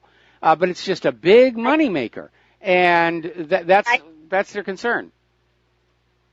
I agree. We brought the movie to Dallas. Our group, we showed what is it called now? I don't remember the name of it. Isn't that terrible? But it's the one with Del Bigtree. Del Bigtree was in Dallas, and we invited the Dallas City Council to talk with these people.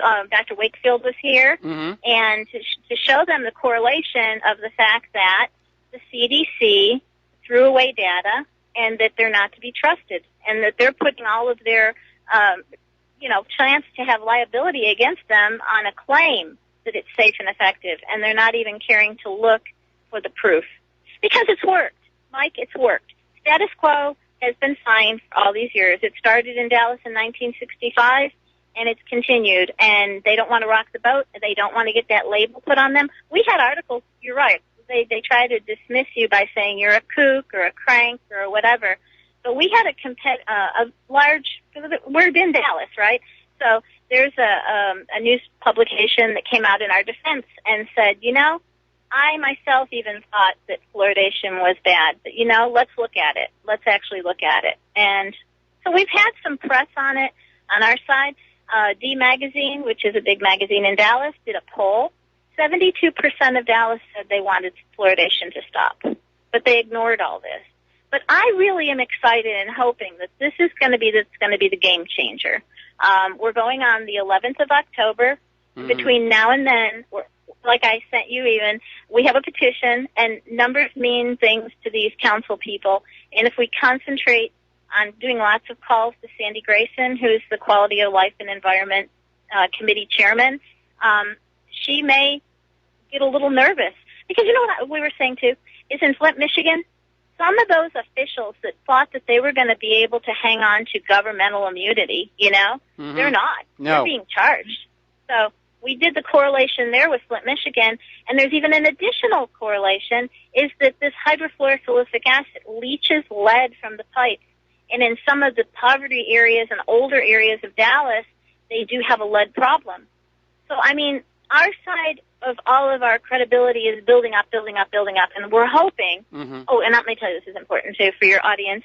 See, they sign a contract, the city council, they have to allocate the money to buy this hydrofluorosilicic acid, which is contaminated. It's a byproduct of the phosphate fertilizer industry. It's not pharmaceutical grade, but they have to allocate the money. So it's a simple administrative process that has gone on every 3 years since 1965. Well, 3 years ago, we put the wrench in the gear, and we had one council member who was wonderful. He's been termed out, and he said, wait a minute, let's talk about this. And at one point, we had 4 council members that were going to vote on our side. We needed 8. 8 can stop the program, because if they don't have the hydrofluorosilicic acid, fluoridation stops. And then it'll be thrown to a very big controversy of what do they do next. So what I tried to explain to them, and I'm going to tell them on the 11th, is the brains and the future of these children is literally in the hands of the people that vote to purchase the hydrofluorosilicic acid. You see, without this chemical, fluoridation stops. And so that they can have it on their conscience of every child that's going to be affected after this study just came out now. So that was my long-winded story there, but the vote should happen, normally happens in October.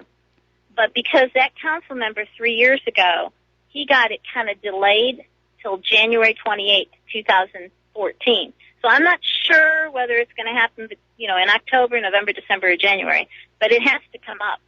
So that's why I'm really wanting people to sign the petition. I think we have over 1,800 signatures on it. And then and it's an online petition. And what I say to people, because people say, well, I don't live in Dallas. Well, Dallas is such a big city that when Dallas does the right thing, it can affect other areas where people have been fighting it in lots of areas. But not only that, the mayor of Dallas wants to be this forward-thinking, we're a forward-thinking city and we're an international city. So it's not the same concept of just talking to your council person, and how it just affects you. Dallas affects a lot of people, and 25 communities buy our water, too. So it's very broad. So if anyone does call Sandy Grayson, and it's in our petition and it's in our press release and all that, her number is 214-670. Oh, let me make sure, because I have dyslexia. 4067. 4067. And just tell her where's the proof, and that they should not purchase this poison to put in the water, because they can't say that it's safe and effective for everyone, just like the CDC says, because it's not. It's been proven that it's damaging. Yeah. What do you think about that? Well, we're very lucky here in Hawaii. They ended water fluoridation back in 1993, I think it was. And we actually are very fortunate in terms of our tap water here in Hawaii. When that whole Flint lead crisis broke, I got a water testing kit, and I tested our tap water. It's exceptionally hard, which makes sense when you realize we suck our water from inside an extinct volcano. But for the rest of it, no lead content, no microbial problems. We've got very good quality water here in Hawaii, and it is fluoride-free. And Amen. My understanding is there have actually been studies showing that while fluoride topically applied to the teeth can have a beneficial effect regarding tooth decay, that simply drinking fluoride in the water, they can't document it even has any effect on tooth decay at all. Well, it's very minimal. Yeah, over a lifetime, maybe one side of a tooth or one tooth. So that's what we're saying. How can you compare or rationalize it in your brain, even if it did prevent tooth decay, to brain damage or all the other things that happen with fluoridation? See, only 50% of the fluoride leaves your body. So it's calcifying in your bones, And that's what fluorosis is. It's an outward sign that you're being poisoned by fluoride. Okay. And that's that whiteness on your teeth. And so, and it makes your bones brittle, and it's your thyroid, and it's just a bunch of things. But, of course, being that this study in the brain, I mean, it can change a child's IQ 3 to 6 points, you know, and that's not a high level of fluoride. See, some of these other studies, countries like India and Iran and China, they don't ever add water to the fluoride, but they have a natural high fluoride. They know, and there's tons of studies that show how crippling the stuff is in your body. Yes. Here, we're adding it. And the city of Dallas, 98% of the world does not fluoridate. 98% of the world, okay? And even in our own area, we have an affluent area called Highland Park, Turtle Creek and all that. It's like a donut in the middle of the city of Dallas. They've never fluoridated, okay? So there are areas, just like you're in Hawaii and Portland, Oregon. I mean, they've been trying for years to get them to fluoridate. But the majority, especially all the big cities, are definitely fluoridated in America. And we have a natural 0.5 parts per million in our water. It's insane that the city would take on the liability for the recommended 0.2 parts per million. Plus, they don't even regulate it well because it can't. The water's always fluctuating, yet their poison is being dripped in to our water. Mm-hmm. So many days, our water is above the dangerous level that the CDC even says, 1 part per million. You see? Mm-hmm. So, anyways, and I'm not a really good science person about it. It's the general down to earth concept of, are you kidding me? You're putting poison in the water to possibly help the teeth, which they've proven in 1999 that it's topical anyways, and there's fluoride in all the toothpaste now. You can have all the fluoride you want. Why drink it? Oh, I know. Let me tell you this. This one scientist said a great thing. He said, if suntan lotion protects you from sunburn, that doesn't mean if you drink it, it'll give you any benefit. So that's a very good way of putting it. Wasn't that clever? I know. I like things like that are like real. You say to yourself, oh, yeah, that's a good point. And it's so visual or whatever you call it.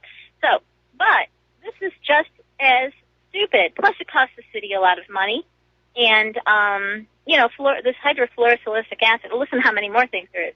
The Texas Constitution says anything that goes into our water has to go through all these rigors, all these studies.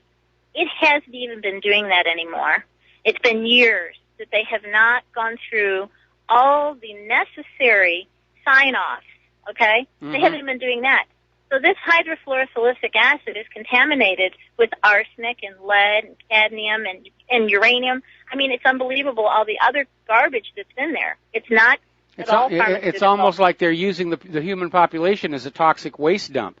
And, given the fact that all toothpaste is fluoride and so forth and so on, it doesn't make sense to fluoridate the water. People who want the fluoride, they're going to get the toothpaste and get it anyway. So what is the other agenda? Is somebody making a bunch of money off of this? Are they bribing members of Congress? Do they want the population tranquilized by fluoride so that we don't stand up and say, hey, you're fired, government, get out of here? One story that I had heard was that the source chemical that this water fluoride is made from is actually a toxic waste produced in another area of industry, and it was just piling up, and they didn't know what to do with it. So somebody said, well, we'll just put it in the drinking water. Yes, there's a documentary called Fluoride Poison on Tap. Mm-hmm. Paul Wittenberger made this, and he came to Dallas, and Dallas is featured in it. It was made, I think, in 2015. Mm-hmm. Anyways, he had a drone fly over in, it's Mosaic is the company you're talking about, and they're the ones that mine the phosphate for the phosphate fertilizer industry. And this is the problem. Listen, you cannot put it in the water. You can't dispose of it in the air. You get fined for all these things. But if they sell it as a product, they get to get rid of it. So you're right. So actually, as far as chemicals go, they're not making a lot of money. It costs the city, a lot of money. But as far as other chemicals go, but they just want to dump it. And that's what they've been doing for years. They've been, dumping it in our water to get rid of it. So there's a lot of that whole story, too. But people should really check out that movie, Fluoride, Poison on Tap. All right, we'll really look good. at that. Regina, we're at the end of our segment. We've got to take a break for commercials. Thank you very much. And call back after the vote. Let us know what's going on. We're going to take a break for commercials. Phone lines are now open, 800-313-9443. Back to our show. We're going to go to the phones here. Phil in Montreal. Aloha. Phil, welcome to the show. What's on your mind? Hi, how are you? Doing fine. Yes. I just heard your interview with Regina there. Okay. Yeah, she didn't really, she kept referring to fluoride as toxic, but it goes much deeper than that. It comes down to back in 1947 when they started lacing salt with iodine because people weren't getting enough iodine in their diet. They put the iodine in the table salt. Yes. Well, one of the effects of adding fluoride to the water, it displaces the iodine in our system. Okay. So therefore, of course, the lower the iodine level, the more chance of reduced IQ. The other thing that's happened well, it's also affecting the thyroid and your energy levels. That is correct. Okay.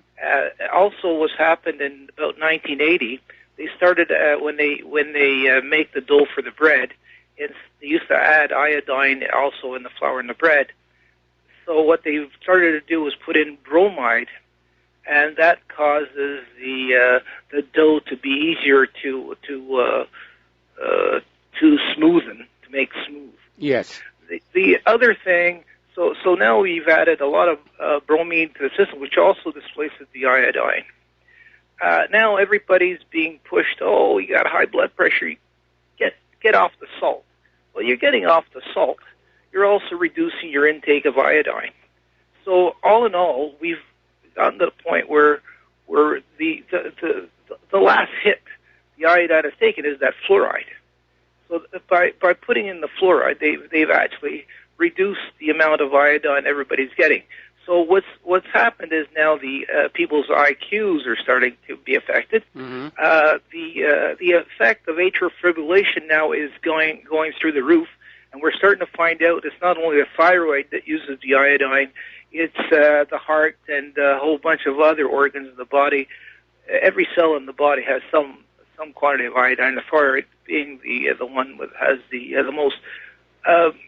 So people should look at how much iodine they're getting in their system, and certainly everybody's deficient in iodine. All you have to do is take a little bit of tincture of iodine, paint the square inch of your skin with tincture of iodine.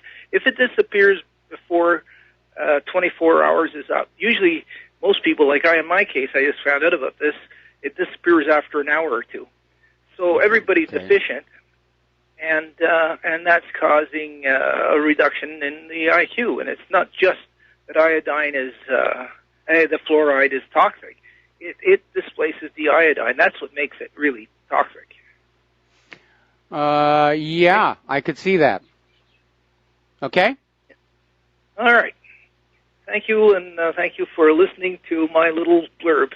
All right. Well, Phil, we're going to let you go here. And before the commercial break, I do want to put on out Regina's website where they have an explanation of what they're doing and the online petition. And it's dogsagainstfluoridation.com. That's dogsagainstfluoridation.com. I'm going to be linking it to whatreallyhappened.com on this next commercial break, so you can all wait a few minutes and go and find it that way as well. So, anyway, let's see. Interestingly enough, I know we got callers on the line, but we're close to the commercial here.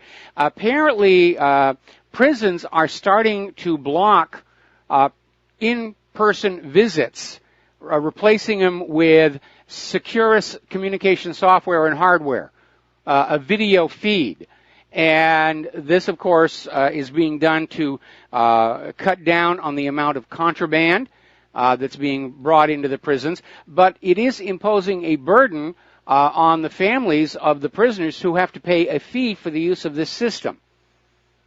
So a lot of people are very concerned about this and why this added burden is being placed on them at this particular time. But we really are turning into that THX 1138 world. Nobody looks at each other anymore. We watch through TVs and cameras. We have to take a break for commercials. Back with more phone calls after these few words. Aloha, America. Welcome back to our show here. We're going to take some phone calls now. Sherry in Fredericksburg, aloha. Welcome to the show. What's on your mind? Thank you, Mike. Yeah, I need some peace of mind here because I'm still worried about this Civil War stuff. Since our rights will, by law, will be altered, for instance, we can be held without a trial, like in Article 5 of the Bill of Rights. We can be just held. If globalists declare a civil war, I'm wondering if, and all this hacking too, you know, they could find out if we have debt or if we have money, and they could apply all kinds of things. If you have money, you could maybe lose your property. If you have debt, they might put you to work. You know, you just don't know. Our rights to peacefully assemble, could they be jeopardized? Could anything be turned into a civil war? I mean, what would determine? Would it have to be nationwide? You'd have to be armed, I guess, so there'd be a public danger. No person shall be held for capital or otherwise infamous crime unless, and then in these certain cases, except in cases arising in the land, naval forces, all that, or when in public danger. So how easy would it be for them to spring civil war on us just because, I mean, can we still peacefully assemble, or would that be too dangerous? Well, it would depend on what part of the country that you're in. I mean, obviously, at the battle lines where the Civil War is happening, there are going to be restrictions. I think the further away you get from combat, it's probably going to a little bit looser. But again, there's definitely going to be a crackdown. Nobody's going to be allowed to criticize the war, show sympathy to the enemy, or doubt about, the indigenous forces. I think if there's going to be a civil war in this country, if Antifa is really going to try and start something on November 4th, it'll be more guerrilla in nature, where there won't really be like the Union and the Confederacy, and there's the Mason-Dixon line, and that's where it all basically starts. I think it'll be more distributed throughout our society. It'll be in the major cities. That's still going to be enough for somebody to be able to say, yes, this is a civil war. And, you know, if putting down the Civil War is the goal, then the military will be deployed to those areas where the conflict is going on, as we are seeing Spain do to Catalonia right now. But if, in fact, it's an excuse to declare national emergency and martial law, then it's going to be happening nationwide. But yeah, okay, well, you'd have when you have a tyrant take on over, they're going to do whatever they want with the people. Think about Pol Pot in Cambodia, for example. That's why the Founding Fathers gave us that Second Amendment, so that we could hold off an abusive government. And the government is clearly desperate to take that right away from us, along with the rest. Well, we'd have to be armed, wouldn't we? If we wanted to assemble just to, I mean, I'd rather assemble on the radio, you know what I mean, like we do now. Well, but if people too. want to get out in public, you'd have to be armed for them to, I mean, otherwise you are not a threat. There's no public danger if they come at you like they did before. And, that's not necessarily true. I mean, look at how the police handled the Occupy Wall Street protesters. None of those people were armed. That's right. And they all dragged them in. They got fire hose. They got hit with sound weapons. Some of them got run over by motorcycles. Tear gas. Remember that one guy got shot right in the head with a tear gas canister and suffered permanent brain damage. Okay. Have you ever heard of Greg Sawyer? He was on Alex Jones. I just heard a little bit of him. Now, he knows this is about non-constitutionalists and globalists and what they're doing. It's not about Democrats and what they're doing. It's what's in our hearts, you know. It's our history, our flag, our Constitution. That's what's of primary importance.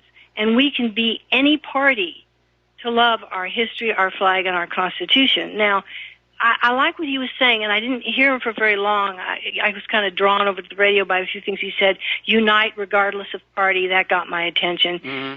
Is it Greg or Craig Sawyer? Do you know who he is? No, I'm not sure who you're talking about. Again, you know, there are a lot of different people with a lot of different opinions about what we should be doing right now. Again, my position is I know things are horrible in this country, and they're rapidly getting worse, but I cannot condone violence. And as I said earlier in the week, as disappointed as I am in Donald Trump, and as disgusted as I am with the federal government, I would have to hold anybody trying to use violence to put themselves in power as an enemy, because whatever they would bring in would be much worse than what we've got right now. You're describing a lot of it. Somebody who comes in with an armed coup d'etat, they're going to disarm the population just to prevent a counter-revolution. Mm-hmm. That wasn't me making that noise. I don't know what that was from. I'm just letting you know. Okay. I'm on a landline. Did you hear it? No, I didn't. Now that loud beep? Oh, maybe that's for my purposes. Well, yeah, I was just thinking with all this information, once they get, you know, everyone rounded up and put into jail without a jury and start sorting through them, you know, it's going to put us in a pretty bad position. But, you know, we'll survive. Just we need to remember who the enemy is, though. It's not Democrats, and it's not Republicans. Nope. Those aren't the enemies. It's the money junkies. I just want to... Yeah, it's the non-constitutionalists and the globalists that want the one world order. And I'm so sick of saying this is the Democrats are the reasons that we're in, Hey, Justin from New Jersey, Dustin. Yeah, he's a Democrat. See, it's what's in his heart. He loves his country. You know, it doesn't matter what political party you are. Well, I'm going to try to find out more about this Craig Sawyer. I think he really was saying some things that were very helpful to me, and that I know that there are people that understand it's not a party thing, and we've got to get, you've got to get the enemies straight. You've got to understand the problem if you're going to solve it, and the enemy is not the other party. If we're going to solve this problem, we've got to be able to be united on who the enemy really is. You've hit it right on the head. The whole idea of having, a Republican and Democrat is to keep us divided and facing each other. That's wearing out, and that's why they're trying to crank up this black and white situation with Michelle Obama out there saying that the GOP are all these white males, and that's why Americans don't trust politicians. No, we don't trust politicians because, well, they're politicians. And that's it right there. Right. Sherry, I'm going to let you go. I've given you a lot of airtime here, and we got some more callers on the line. We're going to switch on over to Anthony in California. Aloha, Anthony. Welcome to the show. What's on your mind? Yes, hi, Mike. Thanks for having me on. You were talking earlier about sodium fluoride. Yes. And I just wanted to make a comment regarding that. I used to take Prozac, prescription drugs. It was prescribed to me by my doctor, and the guy was getting big bonuses for giving me this stuff. And so the main ingredient in Prozac is sodium fluoride, and I didn't know that until I listened to Alex Jones and Mike Adams, and I cut that out like 6 years ago when I first started to listen to InfoWars, and then I got onto RBN, and I ran into you, and I just wanted to throw that out there. You didn't know that the main ingredient in Prozac is sodium fluoride? I think I heard that many years ago, but it had slipped my mind when I was having my talk with Regina. But again, as I did say, it is a known tranquilizer. Yeah, it is, and it would keep me up at night. I wouldn't be able to sleep and get back to sleep, and it would wake me up in the middle of the night. And I noticed that, my body, is is I don't know how to say this, but whenever I'm exposed to sodium fluoride, my muscles just cramp up on me. My fingers, my toes, my legs, and this would happen to me when I was taking large doses of Prozac. So I know that whenever I'm exposed to sodium fluoride, my body just tells me automatically that I'm being exposed to sodium fluoride. And it's just too bad that I'm not a biomedical engineer, or I know somebody that's biomedical engineer, because I suffered a pulmonary embolism back in 2006, and I almost died.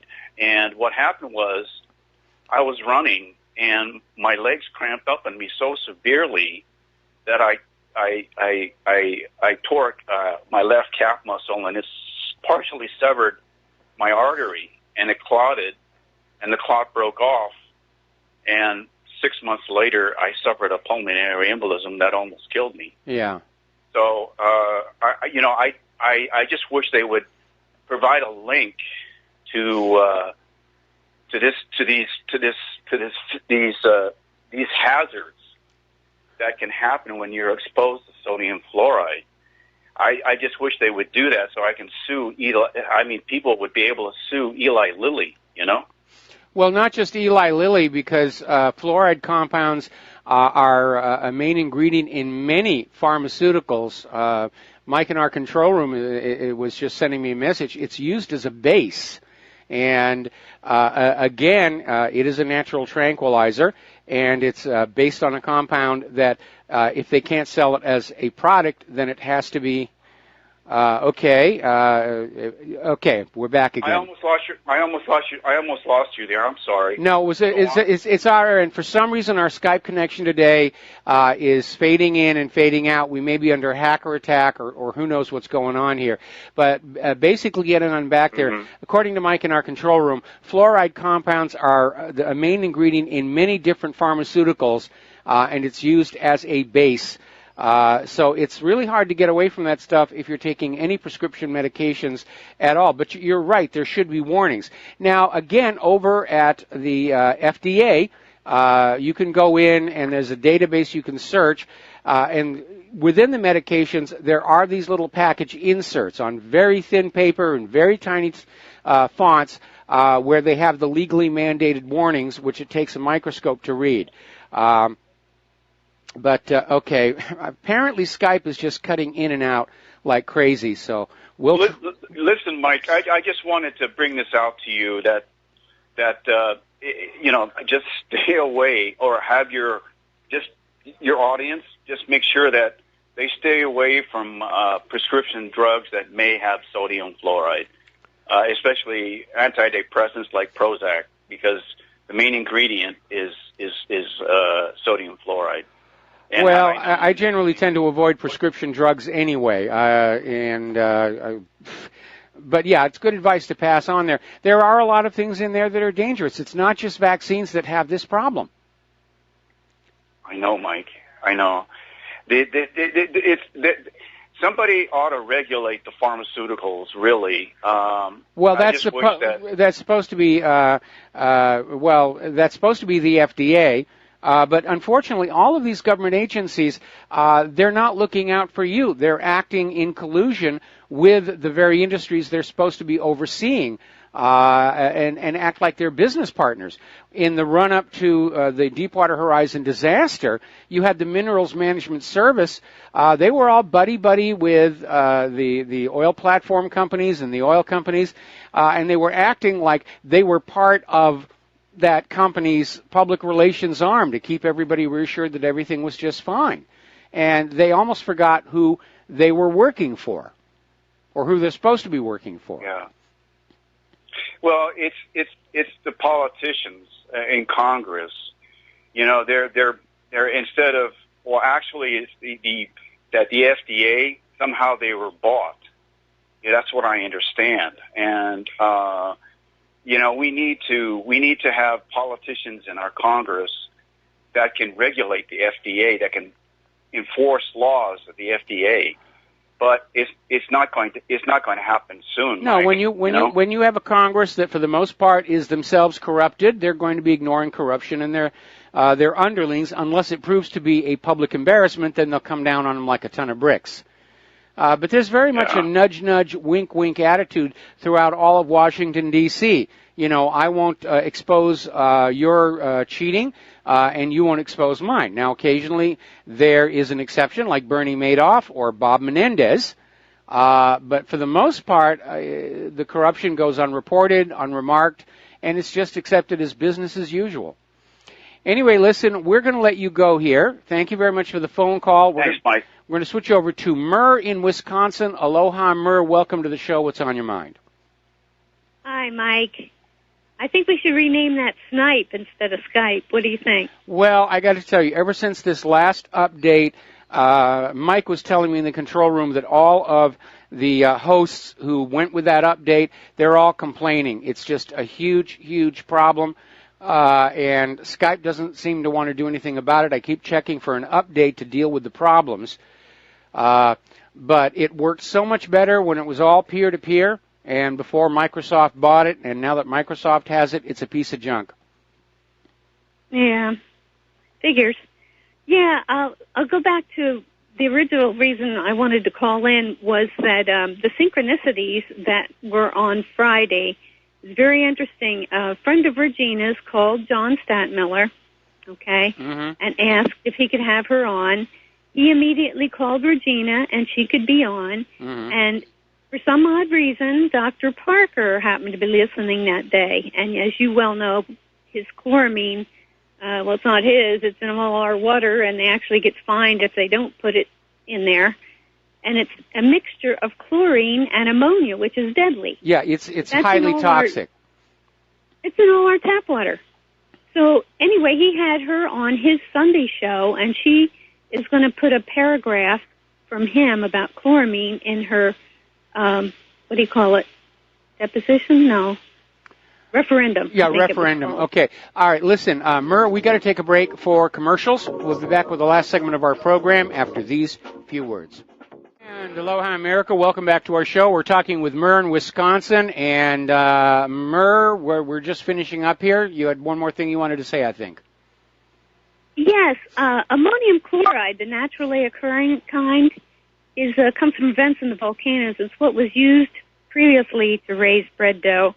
But it also builds the third spiral in the DNA and fights off radiation. You notice how the Scandinavians don't seem to be too terribly affected by Chernobyl?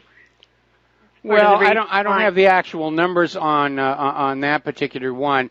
Anyway, Murr, we're going to let you go here. And before I take this last phone call, over the commercial break, I went out to Down Detector, and apparently Skype is having major problems. I'm reading all these complaints here. People are having the same problem we have. Skype will just all of a sudden stop working, or it'll drop the line. People can't make calls. And apparently it began about 8 hours ago. It really peaked. But again, in the good old days before Microsoft, Skype worked really, really well. And it ran peer-to-peer.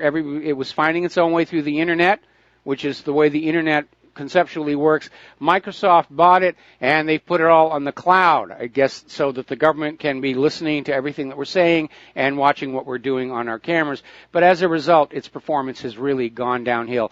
Let's take a phone call. Randy in Indiana, aloha. Welcome to the show. What's on your mind? Randy, are you there?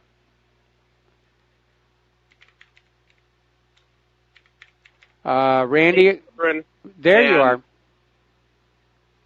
I'm sorry, what? I think we had another one of our Skype dropouts. What do you want to talk about today? Well, the schools are trying to kick my kids out, and they're trying to tell me I need to get vaccines for them. Yep. I don't want to, obviously. I just started listening to you guys about a year ago, and all I've heard is bad. So, I mean, what can I do? Well, it depends on what state. They said that I can send a letter. It depends on what state. I can send a letter refusing it. Okay, well, depending upon the state that you live in, because the laws are changing from state to state, some states allow a religious exemption. Some states allow an exemption with a note from your doctor, although you may have a hard time convincing your doctor that the vaccines are wrong. Push comes to shove, you may even have to think about relocating and putting your children in a different school. But it is highly abusive. And they're just forcing these medications onto our kids just to make a fast buck, take money away from you. And again, there's little regard for the safety and efficacy of these products. It's like our entire country is being run by the Godfather. Yeah, I mean, that's what it seems like more and more. Yep. And I actually have found their doctor, you know, when our vaccines came up, she said, well, if you want to get them, okay. If you don't, okay. I'm not going to force you to get them. So she will send a letter, but, I mean, should I be worried about them not getting them? You know, you're going to have to discuss that with your doctor. Anyway, listen, there's the music. Okay. We got to head on out now. Stay tuned for John Stedmiller's program. He's got a lot of stuff to share with you. We'll be back tomorrow. Aloha, America.